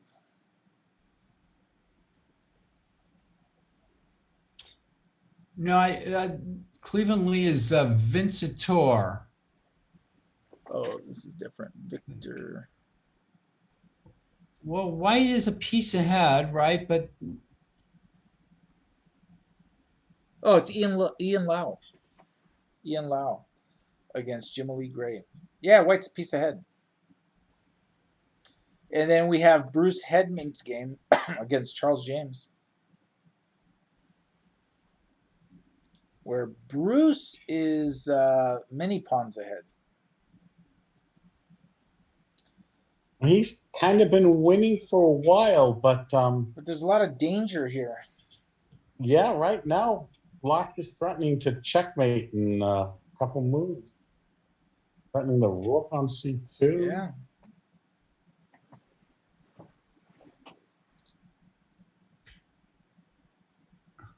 Actually, what do you do here? Queen f4 check. King a8. Oh yeah, king a8. Knight And then you- c5 hangs the rook. Oh, but then you're mated. Somebody's mated after knight c5. Rook h8 check. King g1. Queen a1. So you need to go rook to c1. Cover that back Yeah. line. That should do the trick.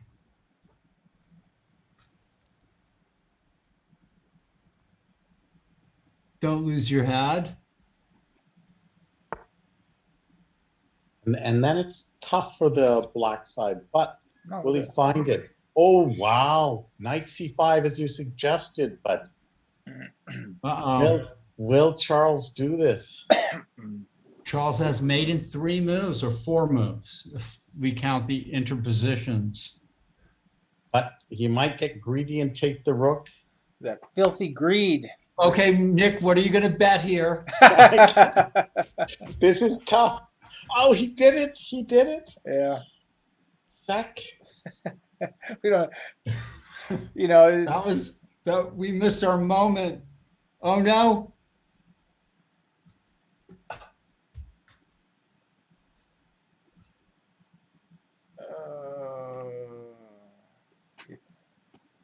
Yeah. Oh. And this is the Reverend Bruce Hartman. Yeah. Hedman Up material, but about to fall on and threatening mate in 1. I think realizing is meeting the demise. And as Aaron Craig says, it's that feeling. Yes, suddenly you feel it's really good after knight c5, and then suddenly.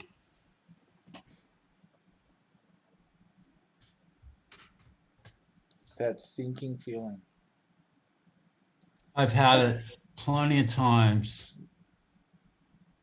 He's lost that loving feeling. Looking at Austin and Casimir's game.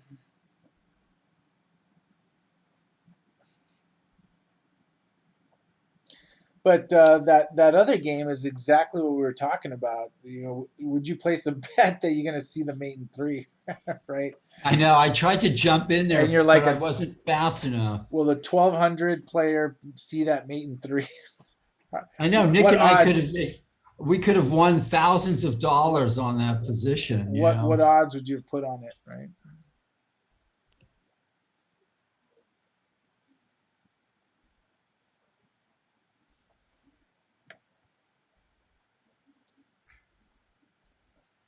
I'm sure you could get a Vegas book for this sort of stuff. You know, it's like the insurance companies. There has to be some kind of actuarials for this.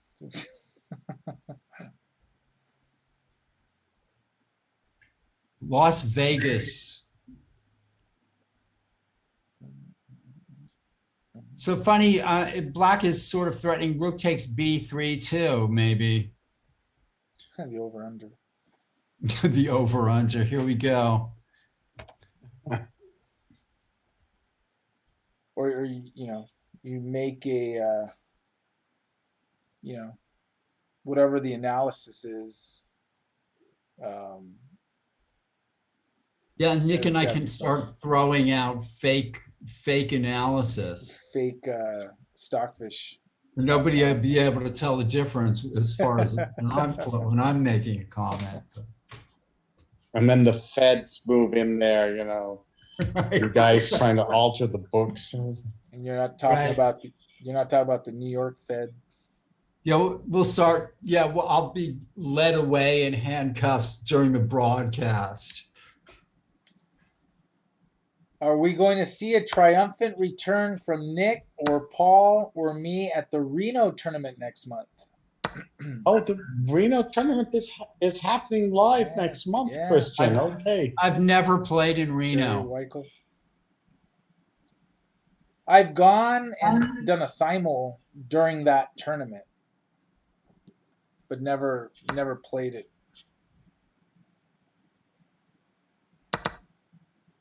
Mike Walter said he won it once. Nice. That's a strong tournament, right? I mean, doesn't Yermolinsky turn out for that and various international masters and stuff like? Is that right, Nick? Am I thinking of that Yes. tournament? Yeah. Yes, they usually have some Kudrin, grandmasters. Kudrin. Yeah, it's quite a big event. Yep. And actually, there's a large contingent of mechanics players that go down there. John goes every year, And- right? and as well. Isn't there a Mhm. team prize, like a team prize? That's right. You have, yeah. I've never gone. You have to declare. So if you go play the Reno tournament, you have to declare yourself mechanics, because I think there's a team overall prize. Actually, let me reach out to John, get details on that. You tell everyone. Make sure. Pawnee 4 now is depressing for White. Oh, F4 is a mistake, but I think White's lost anyway. But Black has to find it, of course.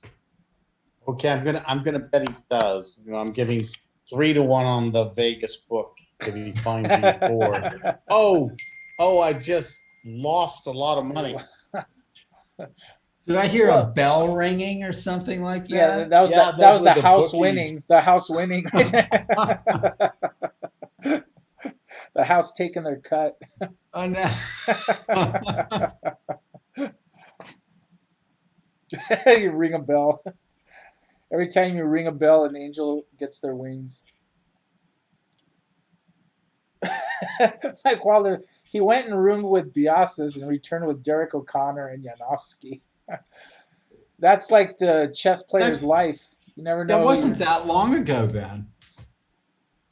Yeah. How is Derek O'Connor doing? Anybody know? I thought he came back, or is like in the Berkeley area. Is that right? I thought that's what I heard. I thought.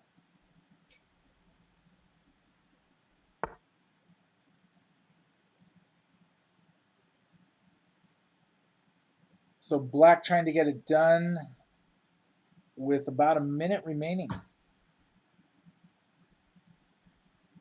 And White's trying to open up a passed pawn of his own. If White can get in D6, oh, but at least there's pawn takes G5 with check. I mean, in a lost position, White's trying to swindle, which I always admire. 2 games still going in the round. Has Kevin been playing in our tournaments? No, not lately, but I don't think he's been playing, at least tournament yet lately. So while we still have 2 games remaining, this will be the last one. Championship quads at Mechanics, Saturday afternoon, 3 p.m. start time for that. Like I said, last month's 44 players, from strong all the way to new. That was a lot of fun. So click on that link to register for the championship quad, Saturday, 3 p.m. And before that, in the morning, we're going to have a live USCF rated Scholastic chess at the Mechanics Institute. So fun stuff on Saturday. Come to the club. Michael, my regard. Oh, sorry. I thought sometimes the chat. But I gave up. Aaron Craig was having trouble registering for Reno Online. It's kind of crazy if you have to physically mail the form. Wow. So Christian has experience with this, so what's the deal? I know Jerry Weichel emailed me a bunch of flyers. We have them at Mechanics. We have it up. We're promoting Reno.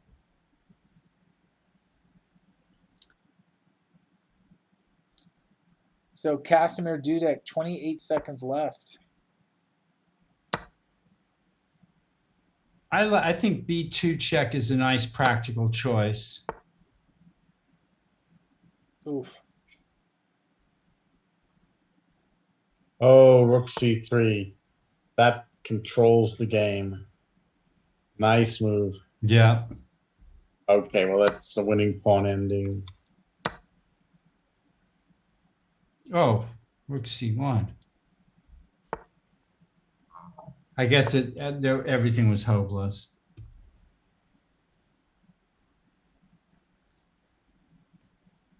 Three pass pawns B2.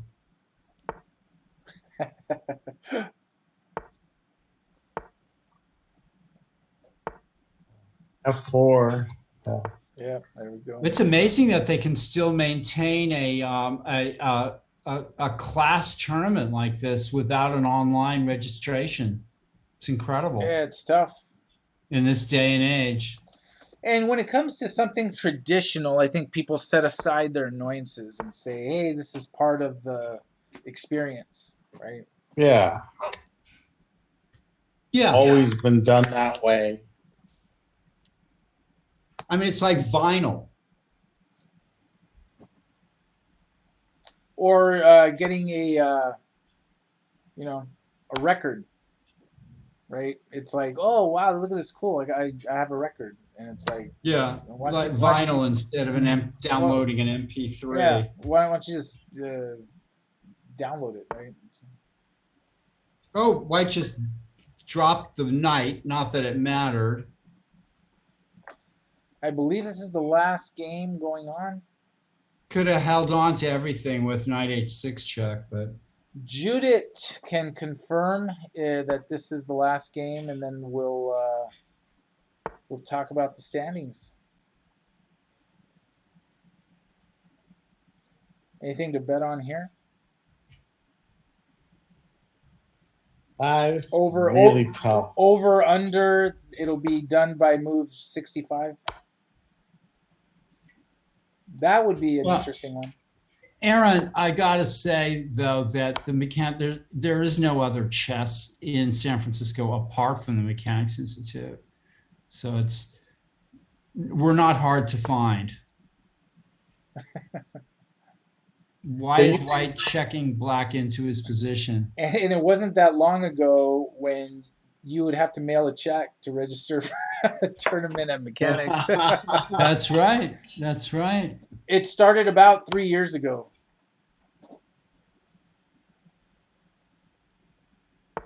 Yeah, it started exactly 3 years ago, I think.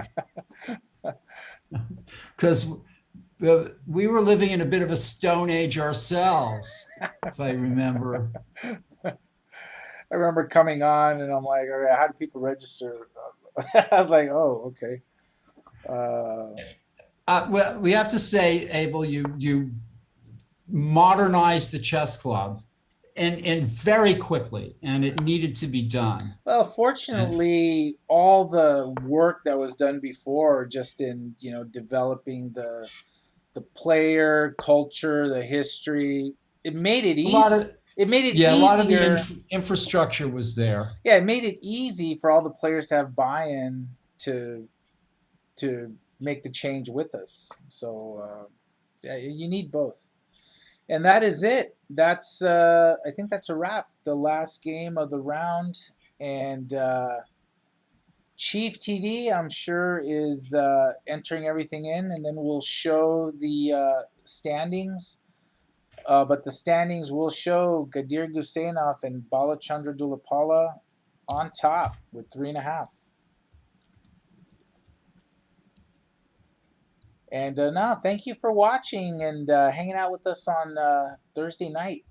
We enjoy doing it, and it's a lot of fun. We'd be putting 100% into it, even if 2 people were watching the broadcast, and sometimes there are just 2 people watching the broadcast, but we go all out regardless.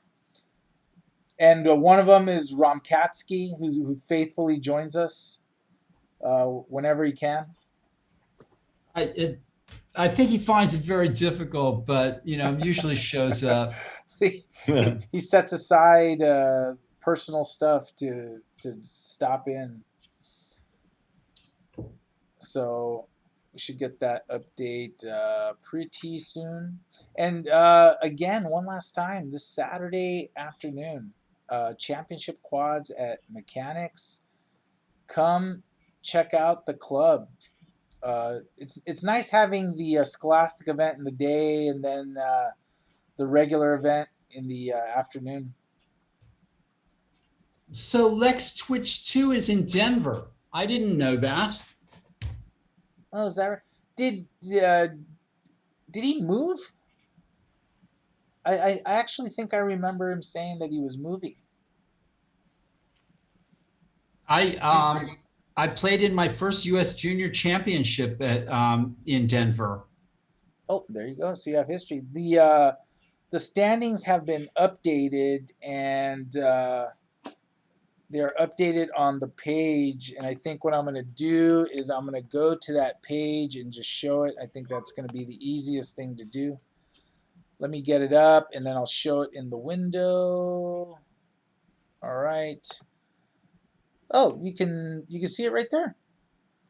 And yeah, there it is. So there's the standings so far. Gadir and Balachandra Dulapala, 3.5 out of 4. Ezra Chambers, Max Gadajlovic, Kasimir Dudek, Brian Hood with 3 points.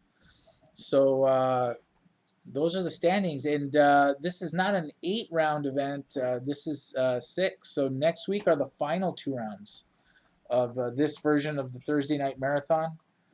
Yeah, the Denver Chess Club's pretty active. I've heard that. If you get a chance, Lex, send us some pictures because I'd love to write a little something or publish something that you guys write about the Denver Club with some pictures in the newsletter. So send us that stuff, and we'd love to see it. Actually, this coming newsletter. Kimmy Lou is at Cornell University. She's from the Bay Area, but at Cornell. She sent me some pictures and wrote an article about the Cornell Chess Club, which just restarted live play. So it's kind of cool. So we want to showcase chess clubs of all kinds. So perfect. So those are the standings, and next week the last rounds. And be aware, I think we're gonna go that route when this Thursday Night Marathon's over. We're going to try the Chaos Theory Open or something. Mhm. You know, we're going to have a round of Blitz, a round of Rapid, a round of Fisher Random, and let's just see what the heck happens and broadcast it in its full glory.